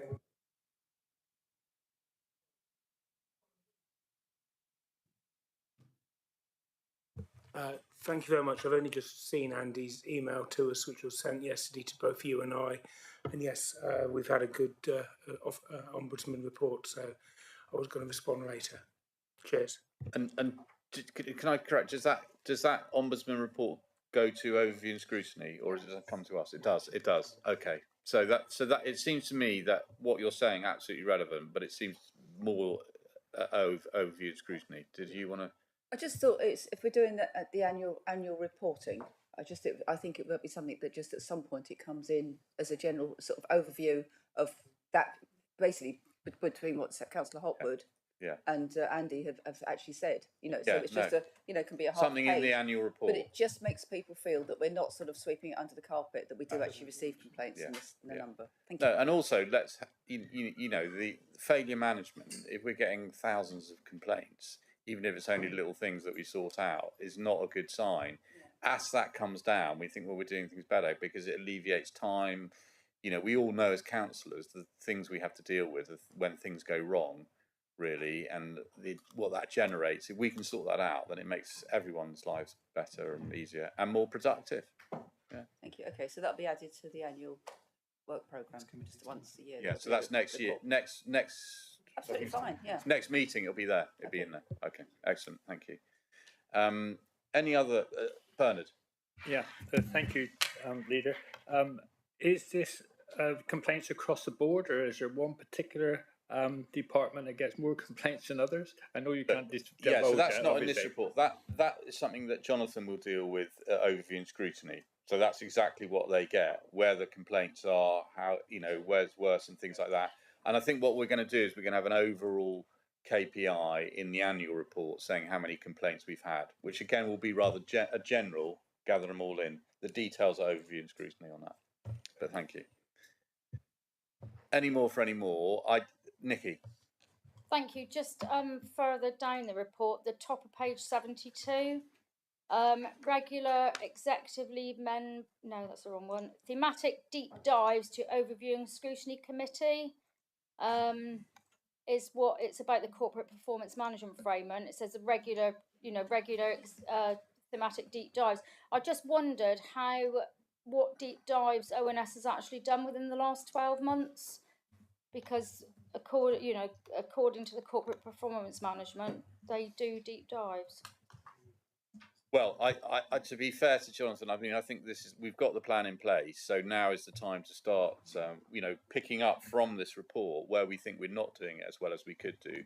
That's the opportunity for ONS to jump in. But Jonathan, you can speak for yourself if you want to. No, that's one with. Okay. I think we've already done one, haven't we? We had a housing. We had a housing deep dive, didn't we, Jonathan? I had a housing presentation. Last month, was it? June? Yeah. So that was presumably the first of the diving scenario. If it helps, Leader, the way it works at ONS is that there's a thematic dive into each area across the council's plan, one per month, one per meeting, which only started when the council plan was put together finally in the last couple of months.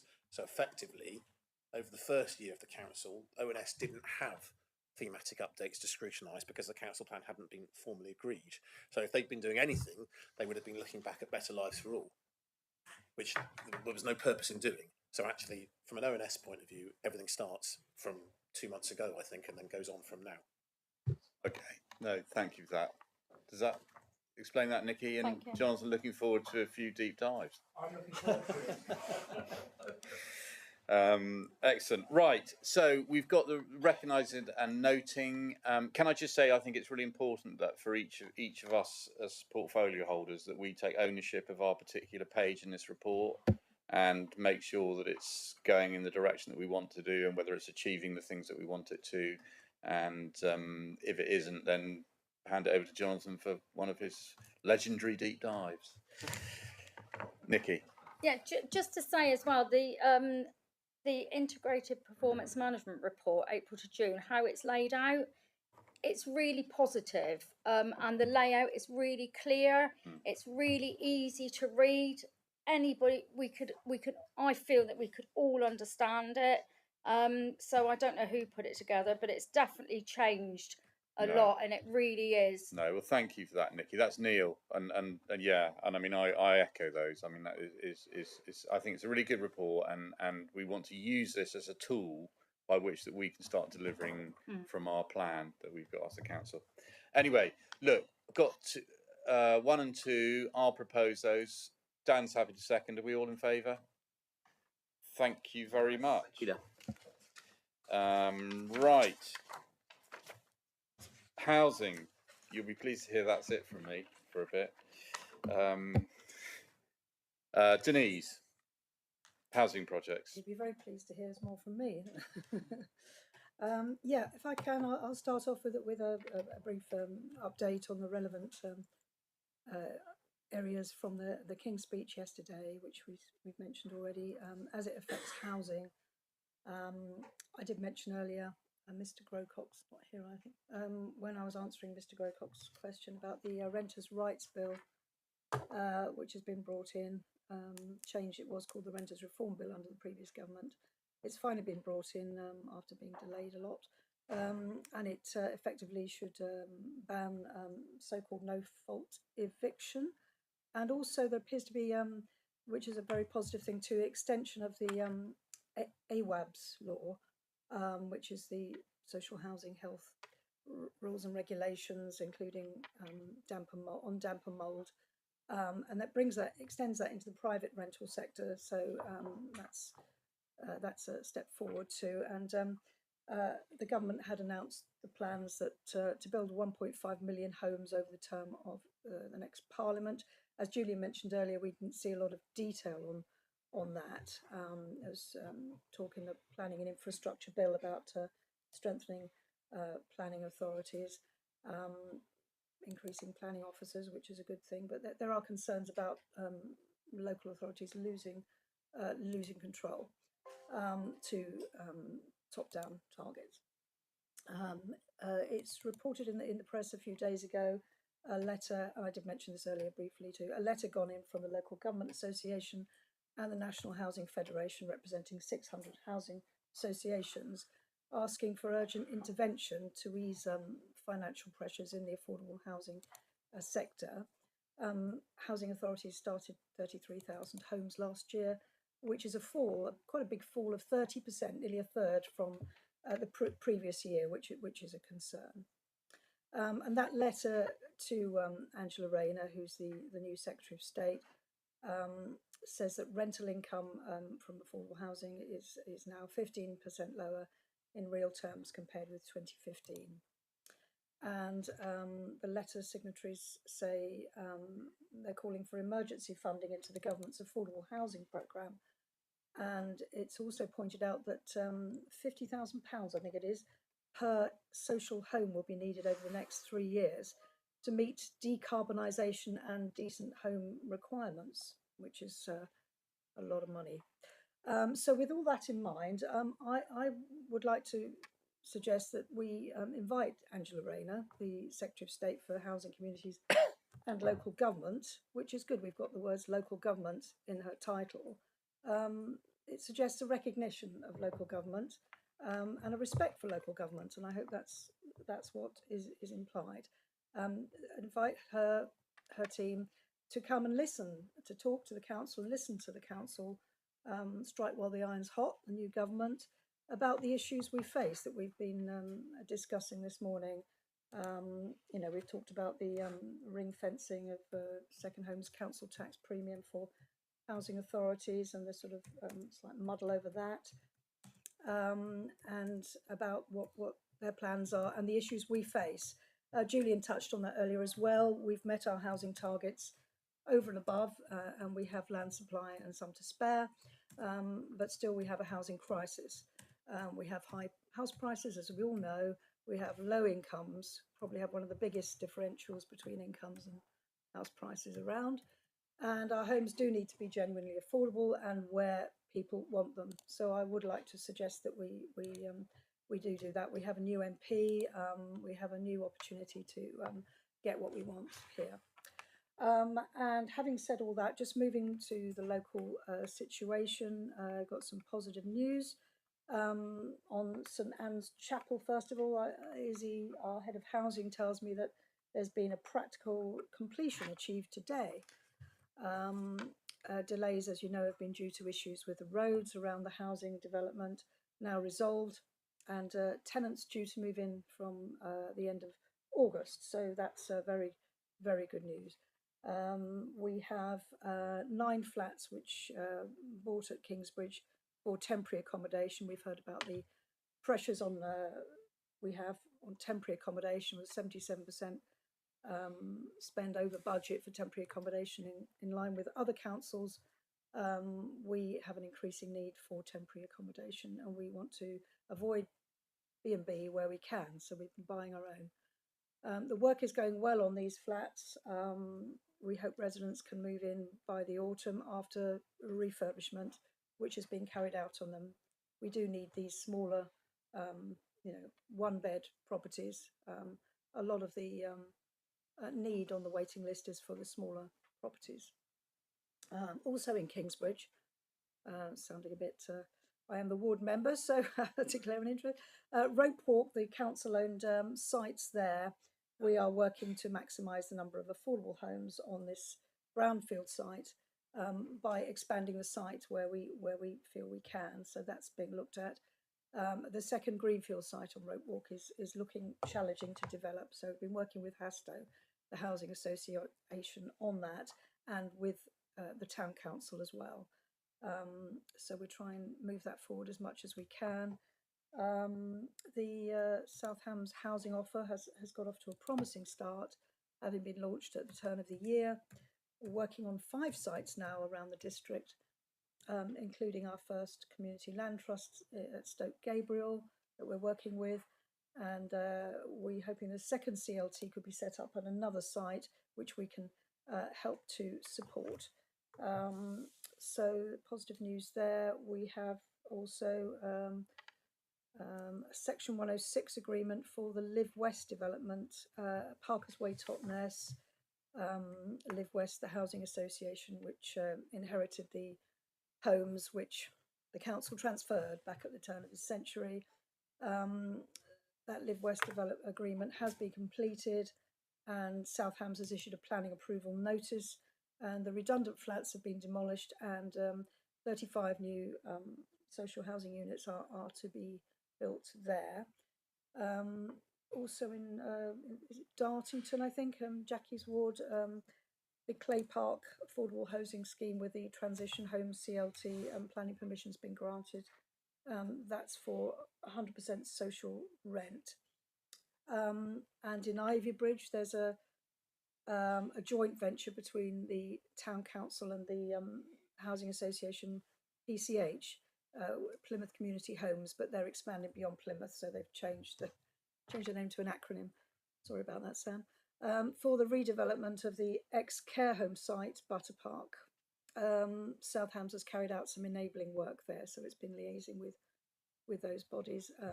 The care home was owned by Devon County and was purchased by the town council at Ivy Bridge. It's been stalled apparently for a number of years, and PCH is now has an option to purchase and submit the planning application, so that's positive. That's 8 flats there, affordable housing, 8 flats for people with learning disabilities.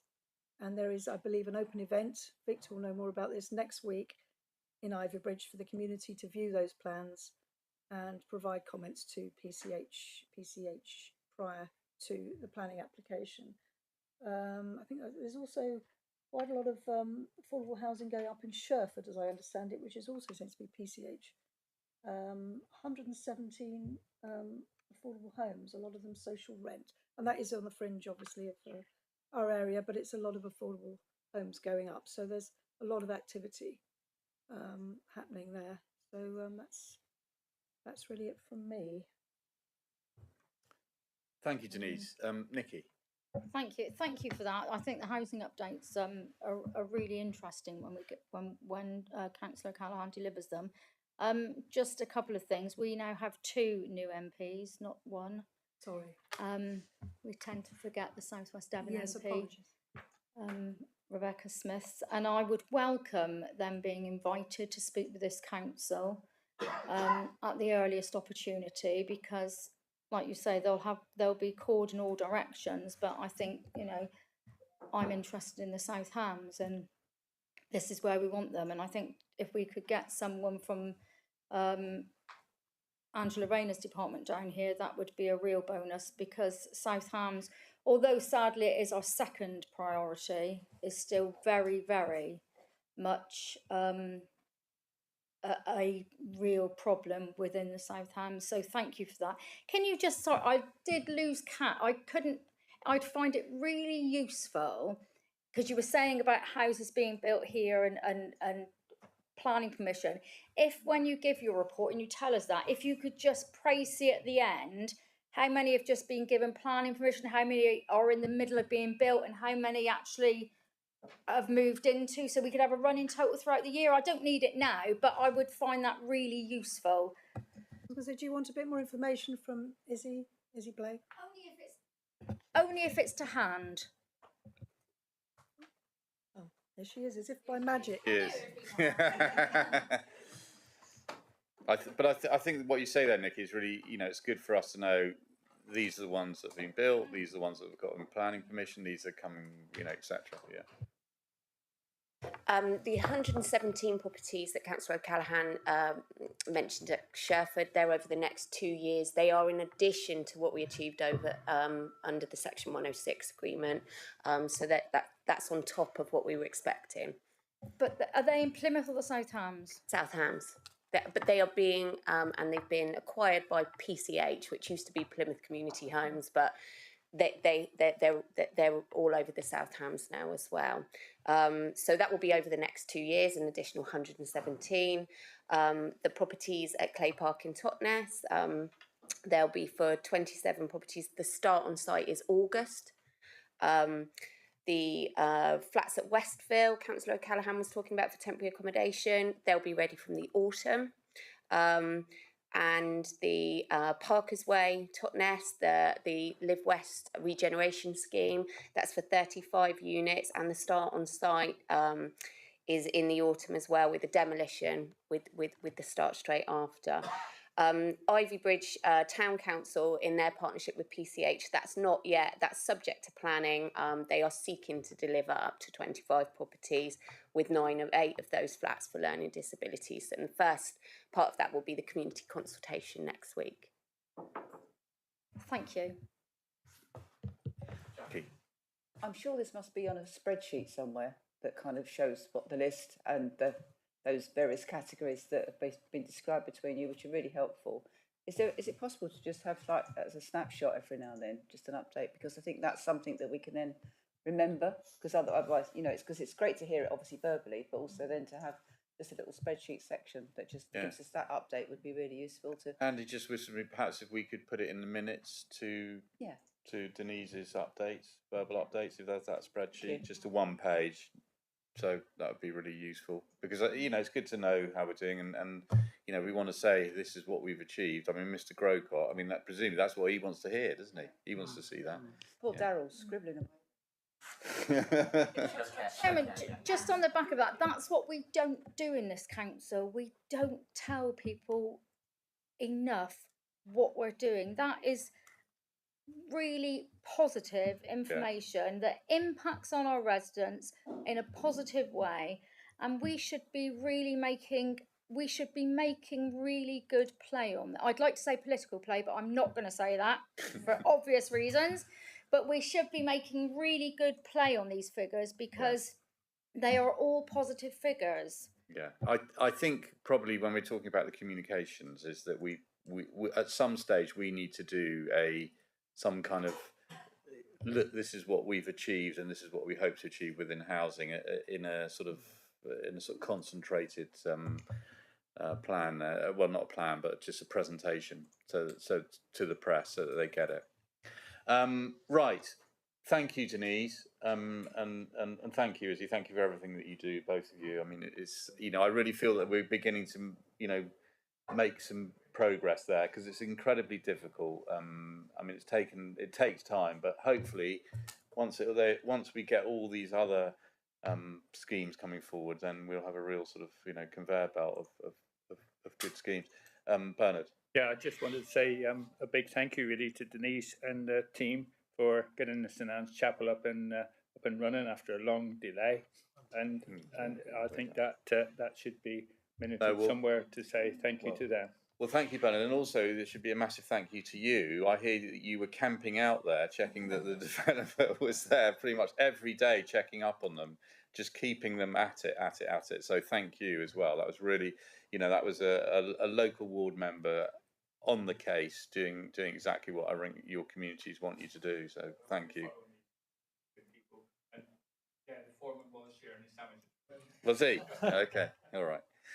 Excellent. Well, thank you for that, Denise. So we'll now move on to agenda item 12. Is it? We to 12. Yeah. So the Freeport. John, over to you. Okay. Right. The report. Sorry. The report before you was prepared by Mr. Brooke, but I will just say three things before he wants to add to his report. First of all, I'd like to welcome Ian Cooper, who's here online. Ian is the operations director of the Freeport, and he quite obviously is very involved in its development. And if any member wishes to put any questions to him, then he's available to respond. So, Ian, welcome and thank you for attending.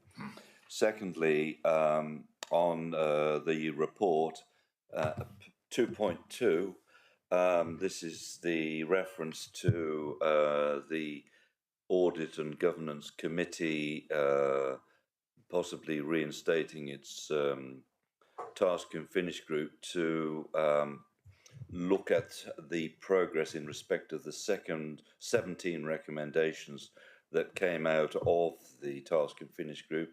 I've spoken to the chair of audit and governance, and at the meeting next week he's going to propose that the task and finish group be reinstated, and that at its first meeting I will attend along with Mr. Brooke to start the progress report on the 17 recommendations that were approved by Council last December.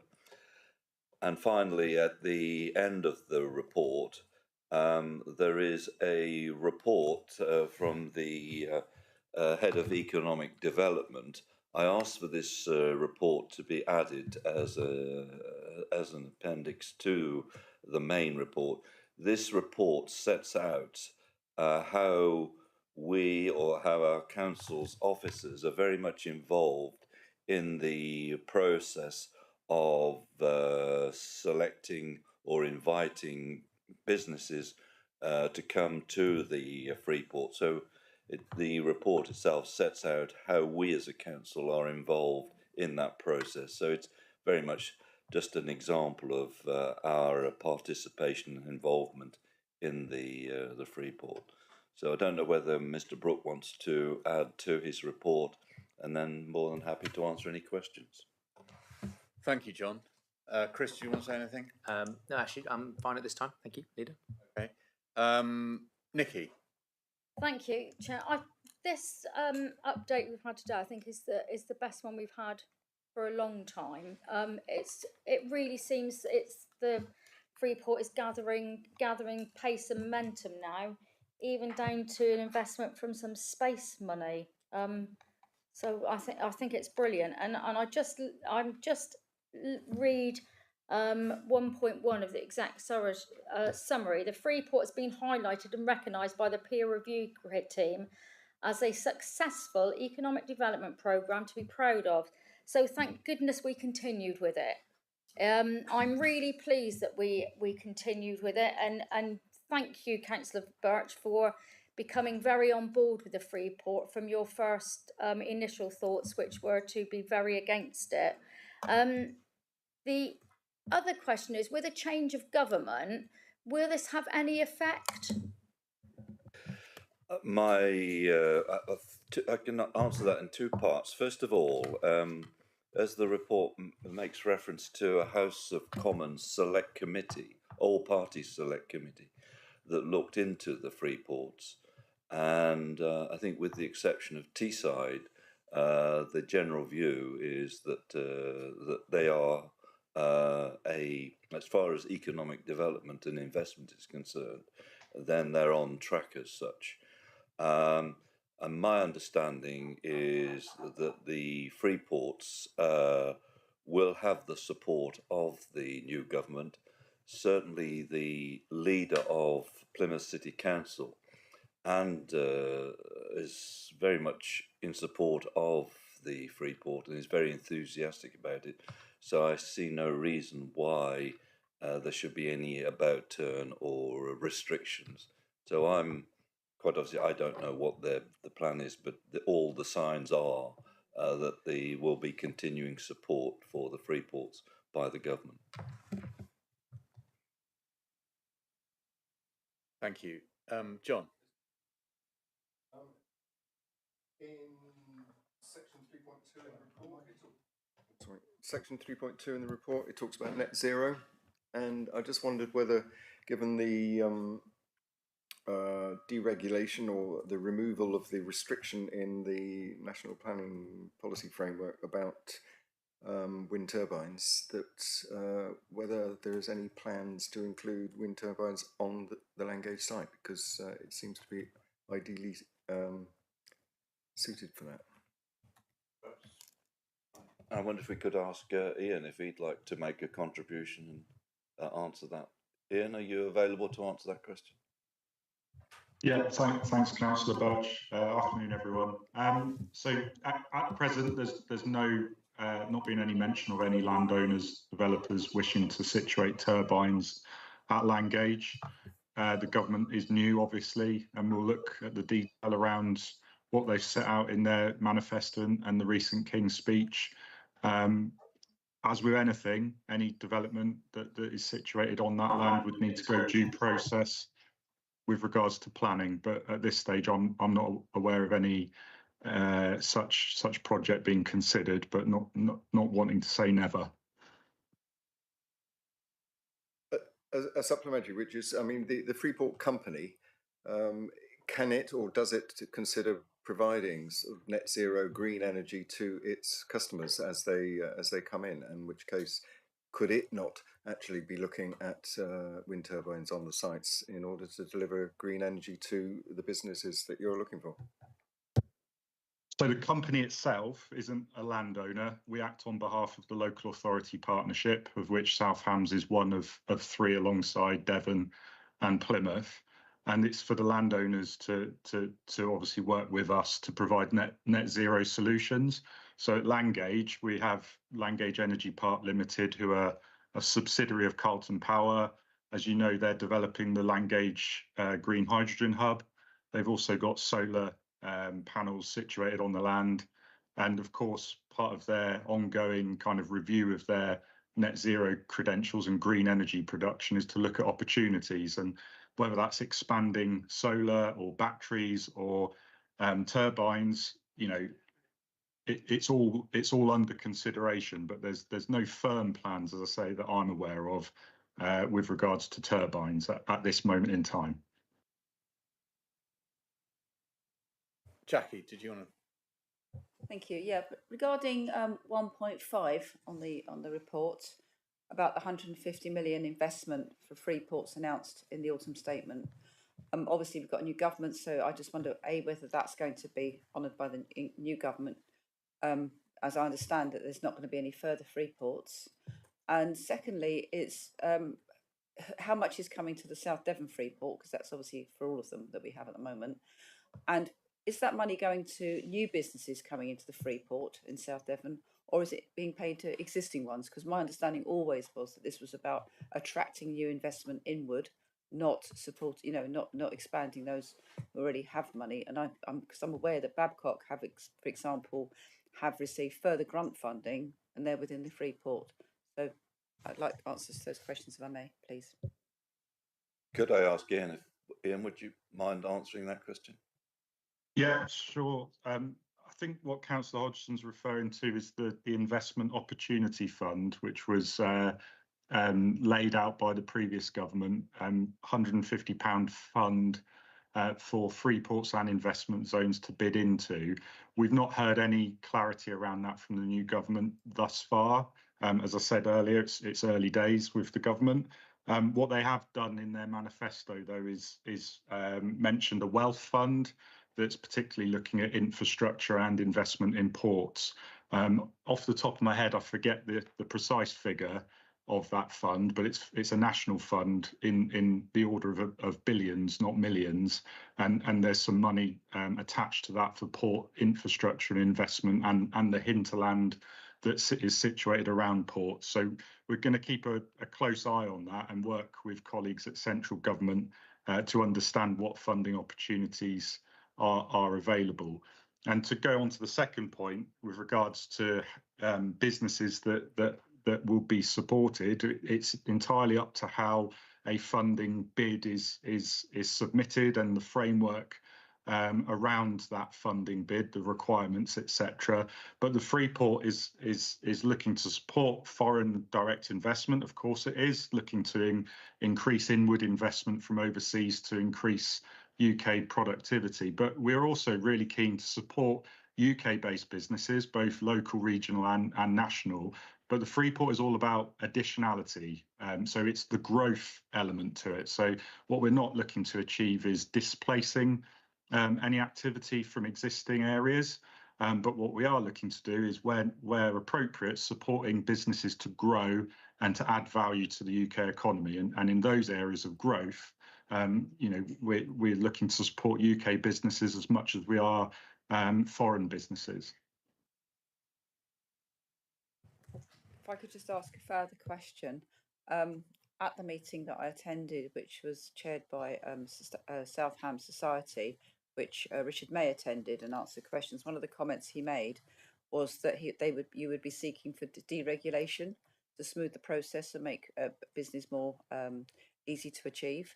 Have you made any applications to the new government regarding their proposals to modify the planning system? No, nothing of that nature. I think what Richard was alluding to was deregulation in relation to net zero innovation, cutting edge technology that's going to be crucial to the UK and our partners elsewhere in developing technologies that haven't yet been created yet to innovate in order to deliver against the challenge of net zero. So in terms of deregulation, it's quite a broad term, of course it is, and it can mean many things. What we're looking at precisely as a Freeport programme, but this is a national issue, is to look at those regulations around testing capabilities and trialling autonomous vessels, etc., that are going to help us meet our net zero outcomes and indeed our national defence requirements.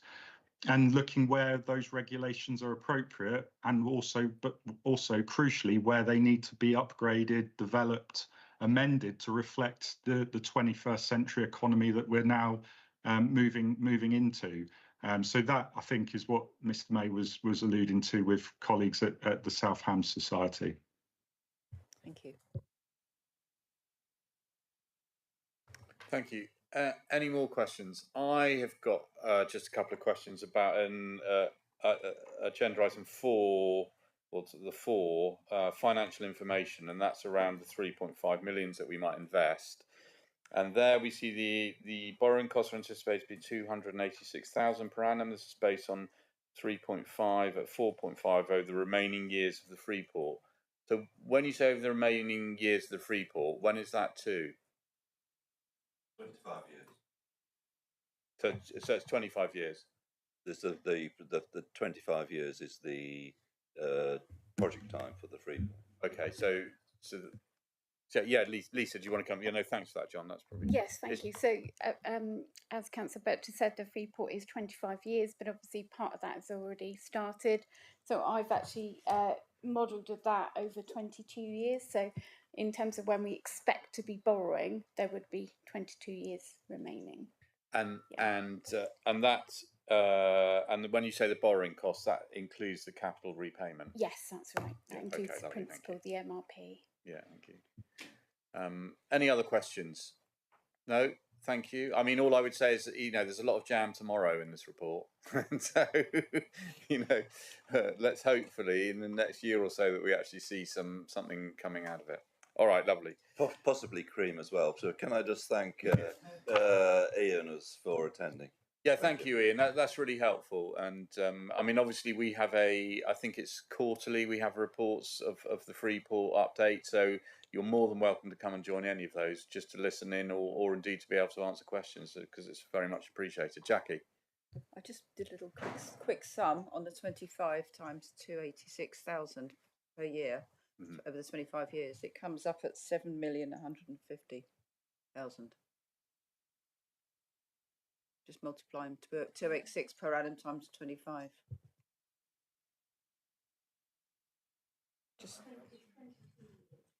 Yeah, it's 22 years, and also that's not you. So it does, but there's interest as well to pay on it as well. Yeah, but that's what I'm saying. It's kind of double what we're using. Yeah, well, that's if you. But I think it's important we know.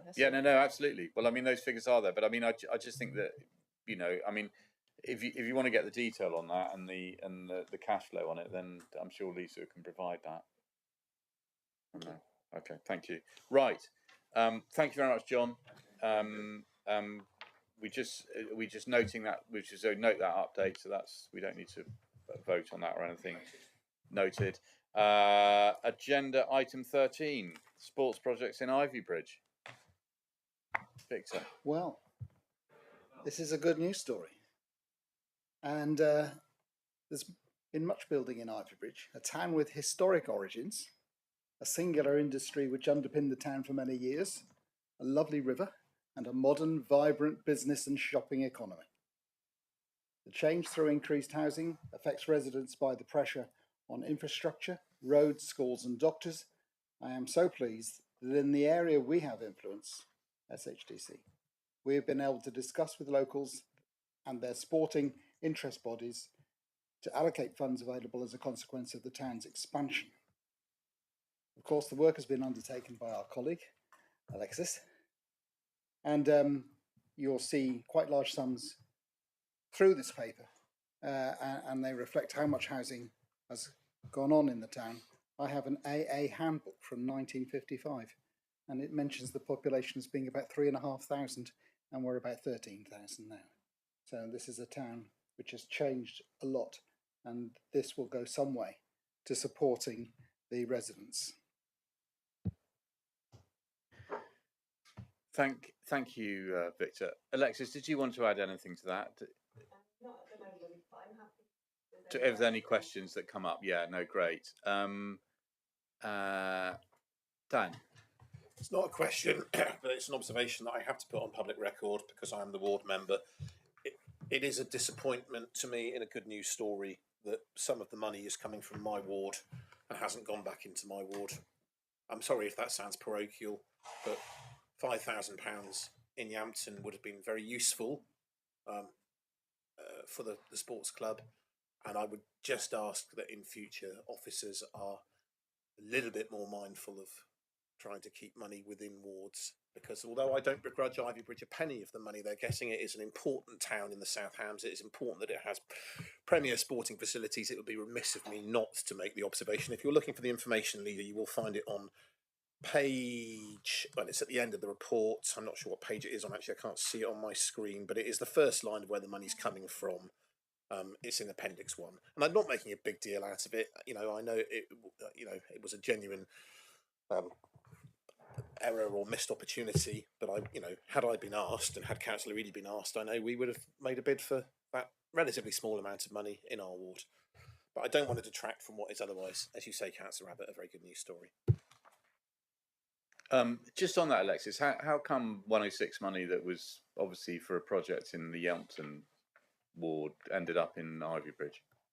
So for this one, the hotel, it's from the Smitherley Hotel development at Smitherley, and so we looked at the planning application stage. It was looked at what were the closest sports facilities, and so the Section 106 clause actually states that it should be used for either improvement of the football facilities at Valley playing fields and or the provision of an all-weather pitch at Ivybridge Community College. So those were specifically stated within the 106 agreement. So. Okay, I think that's clear. And just to come back, Chairman, this is not a pop at Alexis, who does a fabulous job. It's just the fact that members of the public who read this will see money, that could have gone to Yampton, or indeed could have gone to the Sparkwell parish, where it actually sits, either in Sparkwell or Lee Mill. Or indeed Hemerdon. It's just making that point, and it's, as I say, it's absolutely not a criticism of the officer. It's just something that I think would be. I think that it specifically mentions those two projects that the money would go for. So if it did go to those other areas, we might have even more issues around it. So no, I accept that, leader, and Miss Huggins knows we've had that conversation. I do accept that. I just think it is unfortunate that it's the way it looks from the outside, doesn't it? Okay. Nikki. Thank you, Chairman. I mean, Section 106 money from development is always welcome, and it's great to see Section 106 money actually being used, because as you know, a lot of wards have Section 106 money in the pot, and it's stayed in the pot for until it's about to run out and then get spent. So brilliant, this is great. The only thing I would say is and Alexis will know where I'm coming from, so we'll be able to answer the question better than I can phrase it. How do we make sure that this money is spent in a timely fashion so that the project cost doesn't increase so much so that it becomes unaffordable and the project then needs more money putting into it, or may have to find money elsewhere? And I think moving forward, that is something we really need to consider very strongly when we're allocating Section 106 money, because we don't actually have any control over how quickly they have to spend it. So in this case, we're making in principle offers to try and give the clubs and organisations certainty that they can continue developing their projects and go out and get match funding. And we have put a number of conditions on the in principle offers, and we're going to be reviewing them at least every 6 months, so we keep track of the progress of the projects. Some of them are quite big projects, so they're going to need planning permission, and quite a few of them are really big projects which are going to need significant match funding. But yeah, we will be reviewing them. Often we've reserved the right to withdraw offers if projects aren't progressing or aren't needed anymore, and also we've reserved the right to amend the offer if the scope of the project changes when they come in with their more detailed applications. But obviously we do want to see these projects delivered as soon as they can be. Thank you. Victor, did you want to? Yeah. Any more? Victor, do you want to sum up? Yeah, please do. I think it's a moot point how projects are decided. I was lost in my previous 4 years as to knowing how SO 106 money was allocated for various projects, and I do think that there's a place for ward member involvement, and perhaps there had been, but in time previous to my own engagement here. So it's also a topic of funding which will go into the discussion I hope we'll have on distribution of funds more generally around the district. And I wonder, Nikki, if that answer was very good, but maybe missed an essence of what you were saying, in as much as there is a certain timetable set up at the very beginning when the project money is allocated from the builders. Is that right, Alexis? Yeah, so all of the 106 agreements have a kind of deadline for spending the funds as well. But I think what Councillor Hutwood was saying was we don't want to wait till the end of that. And I think with these we have still got quite a long time to spend the funds, but appreciate that costs are rising all the time. Oh, thank you, and you know, good news. That's almost £1 million being invested in the sporting facilities in Ivy Bridge. I know Nadine was particularly keen that we should look wider than just sporting, but actually, recreation isn't just about sports; it's about other areas as well. And I think there is still some money left in the pot, so maybe something along those lines as well. I mean, obviously the 106s are usually pretty prescriptive about what we can spend it on, so we're mindful of that. But anyway, thank you very much. So, and also delighted to see within the recommendations that obviously that they are in consultation with the local ward members and Invicta, who's actually is a local ward member. Anyway, I'm happy to propose the 4 points there. So it's approve, delegate, and approve. So I'll propose that. Nikki, happy to second it? Yeah, no, you second it. Yeah, no, okay. Well, you've seconded it now, Nikki. So all those in favour, please show. That's unanimous. Thank you. Lovely, thank you very much. Right, agenda item 14, which is the Tamar Valley National Landscape draft. No, it's the management plan, and this is the consultation draft. John. Thank you, Alexis. Can I ask for Chris to talk to this, please? Because you know something about it. Let's not over-egg my knowledge too much.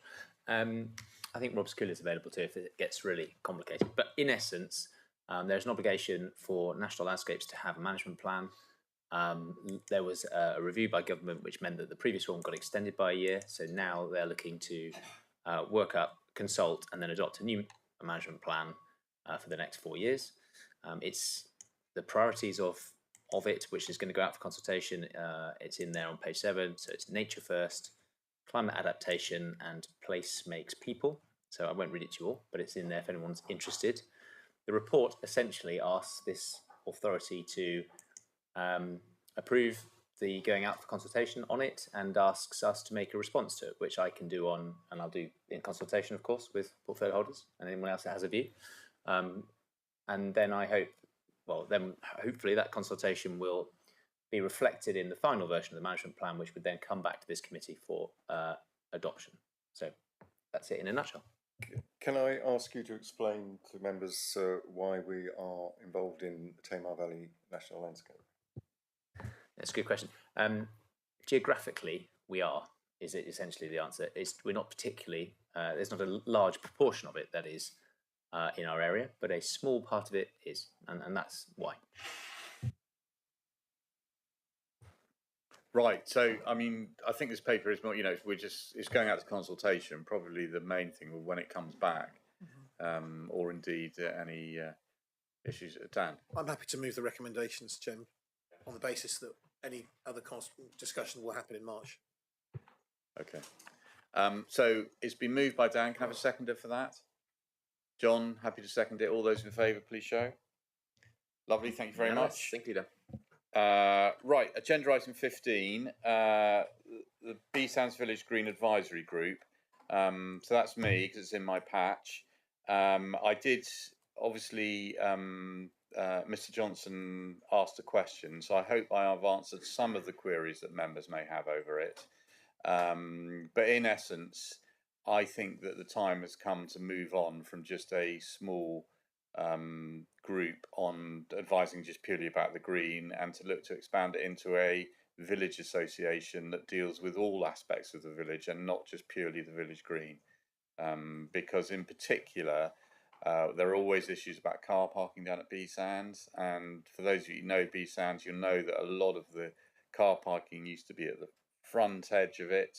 That has all been washed away now, and so we've lost about 100 car parking spaces, and in order for there to be a proper debate about it, it shouldn't just be solely centred around the green, but indeed all aspects of the village life there. So that's my position. You've got all the papers there in front of you. So yeah, Nikki, did you want to? Yeah, thank you, Chairman. I really don't agree with the way this is being done. I think that a village green group was set up, and yes, we have the powers as a council to revoke it. And I don't have a view on whether that's right or wrong at the moment. I think to have a group that is village specific and not green specific would be maybe a better way forward. But what I do absolutely disagree with is the way this is being done. Yes, a leaflet was sent to every resident in B Sands, but you should have, Chairman, had a face-to-face meeting with the actual group themselves. You were meant, there should have been a ballot in May 23 to adopt the group for the next 12 months or 4 years. I think it was 12 months. That never took place. Despite being asked for a meeting, it never has happened. And I just think this is a bit of a backhanded way of getting rid of a group, whether that group be of use or no use. And I don't have a view on that either way.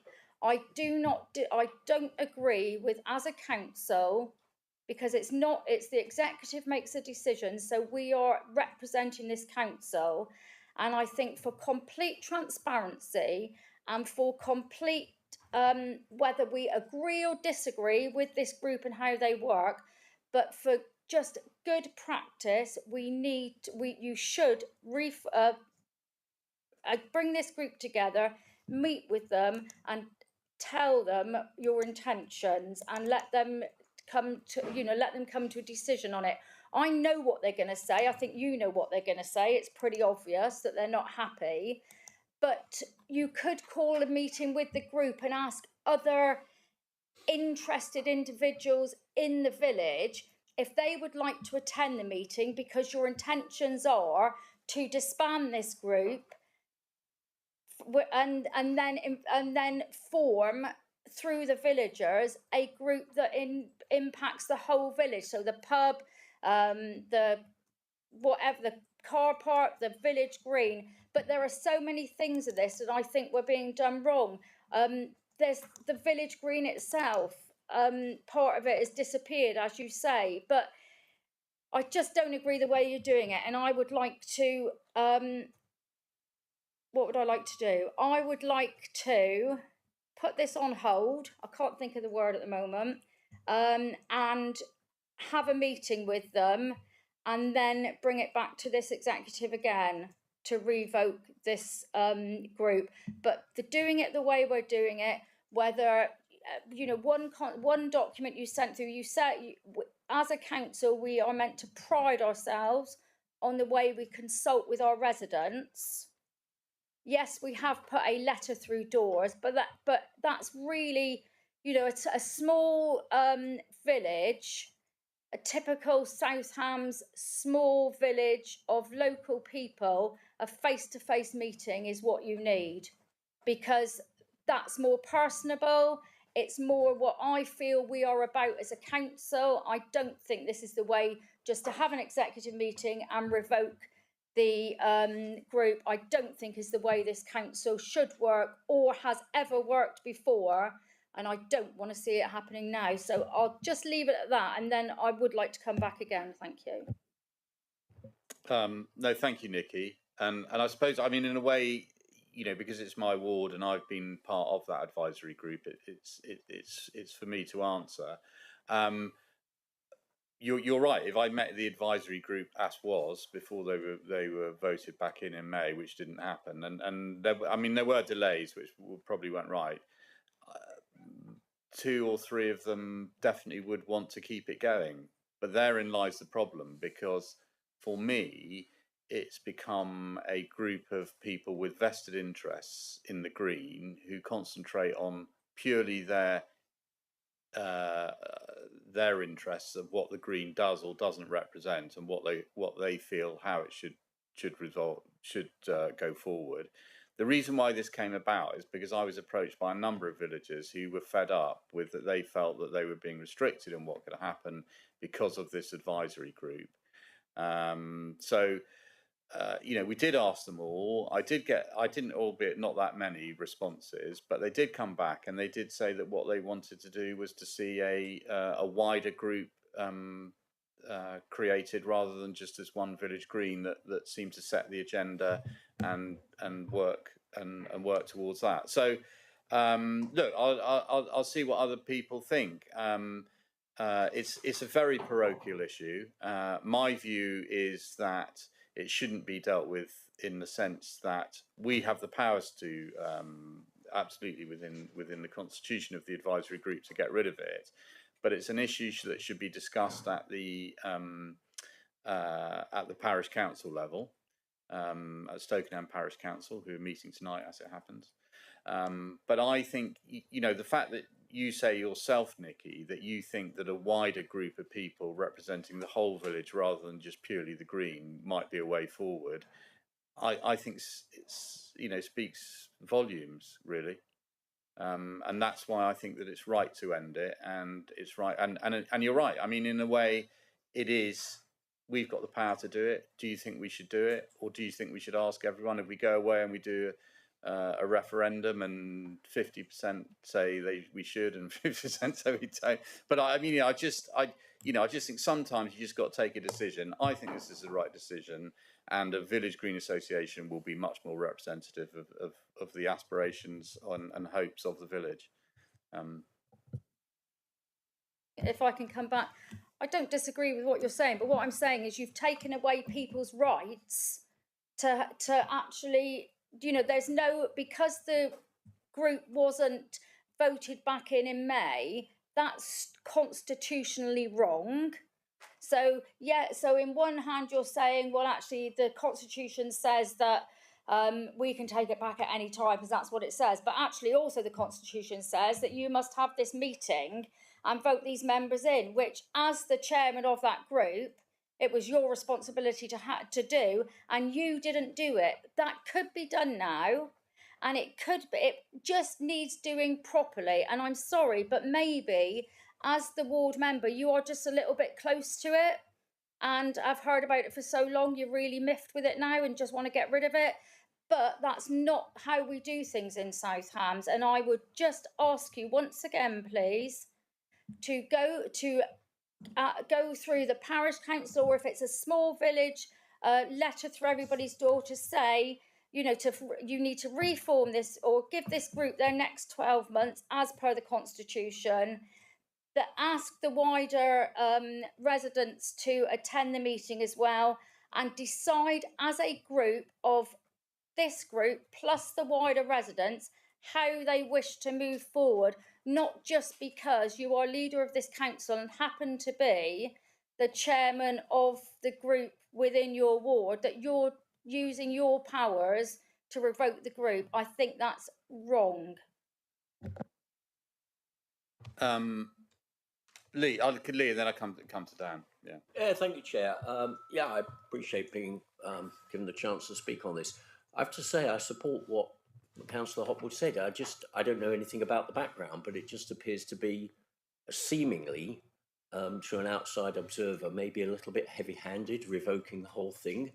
I think I'd feel much more comfortable if we had a recommendation from the parish council as to what they did, or what they wanted to do, rather, and maybe perhaps instead of disbanding this group, we could perhaps try and make it a bit more democratic, include the parish council representation, or re-elect the members, or just open it up to a bit more scrutiny so that the issues with it were resolved through the local community a little bit more. I just, as I say, I don't know the background, but it does feel a little bit like a hammer to crack a nut.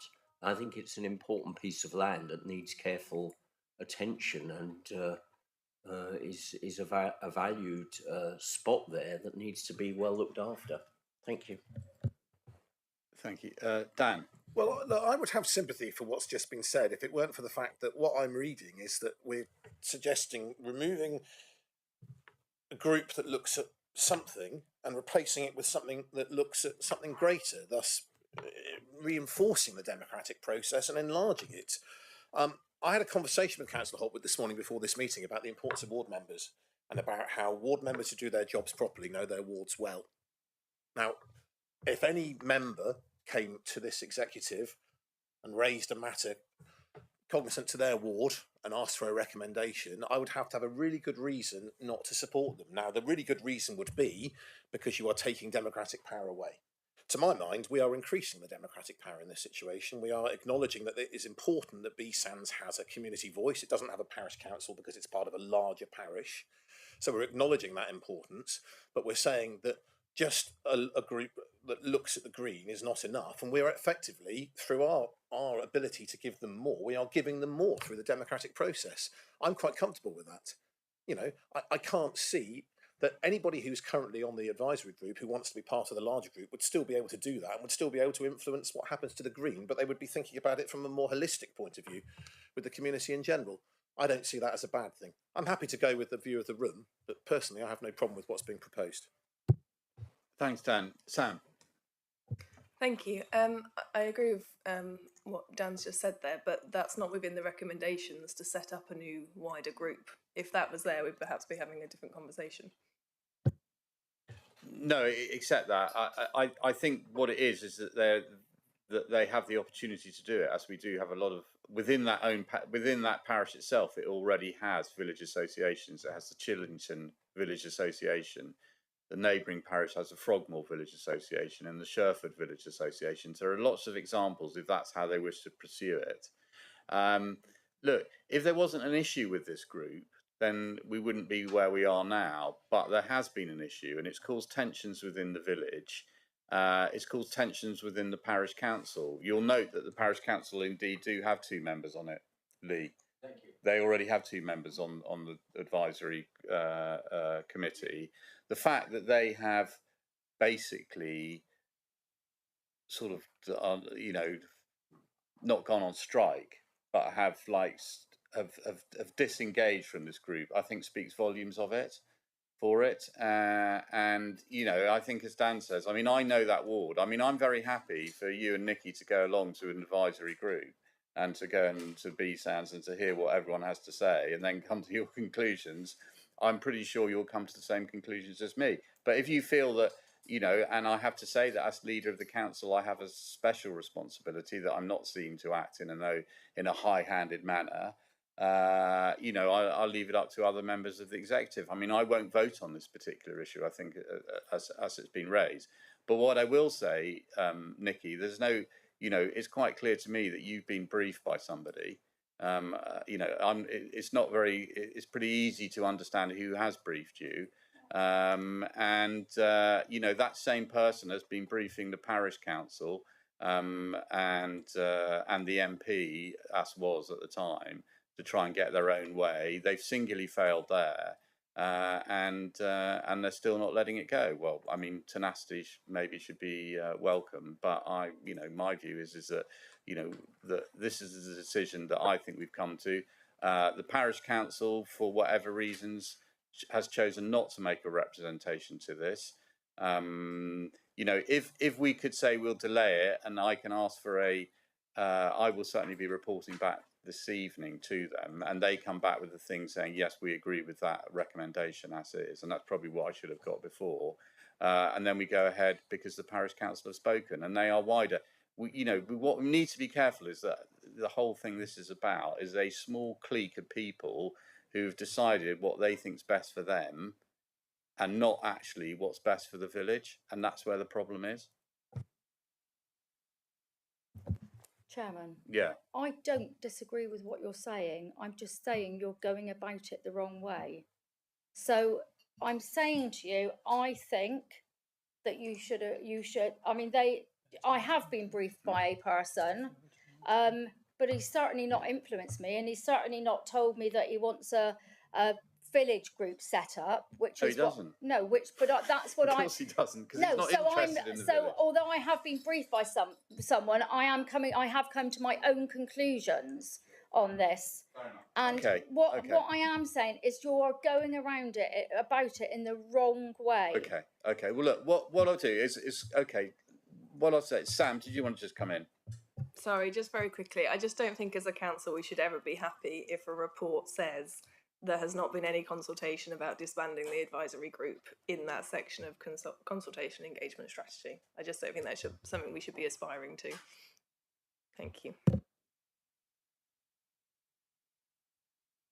I think that's saying us as a council. I mean, B Sands itself has consulted amongst its residents, so there has been consultation. But anyway, look. I think because I appreciate my position. Look, I'm quite happy to defer that to the next meeting, at which time I will get I will go to Stokenham Parish Council this evening, and I will ask them for a direction from them, and hopefully that will allay your fears. Yeah, and we'll do it like that. That, Chairman, would be most welcome. Thank you. Okay. All right. So can I move? I'll move deferral of this item to the next agenda in September, if that's okay. Just another one for September. Yeah. Hopefully it'll be quick. Yeah. So could I have a seconder for the deferral? Yeah. Thank you, John. So all those in favour, please show. That's unanimous for deferral to the next meeting. All right, thank you.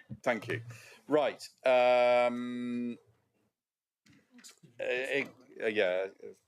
Item 16 is exclusion of the public and press. To consider the following resolution, that in accordance with section 100A(4) of the Local Government Act 1972, the public and press be excluded from the meeting during consideration of the following items of business in order to avoid the likely disclosure to them of exempt information as defined in paragraph 3 of part 1 of schedule 12A to the Act.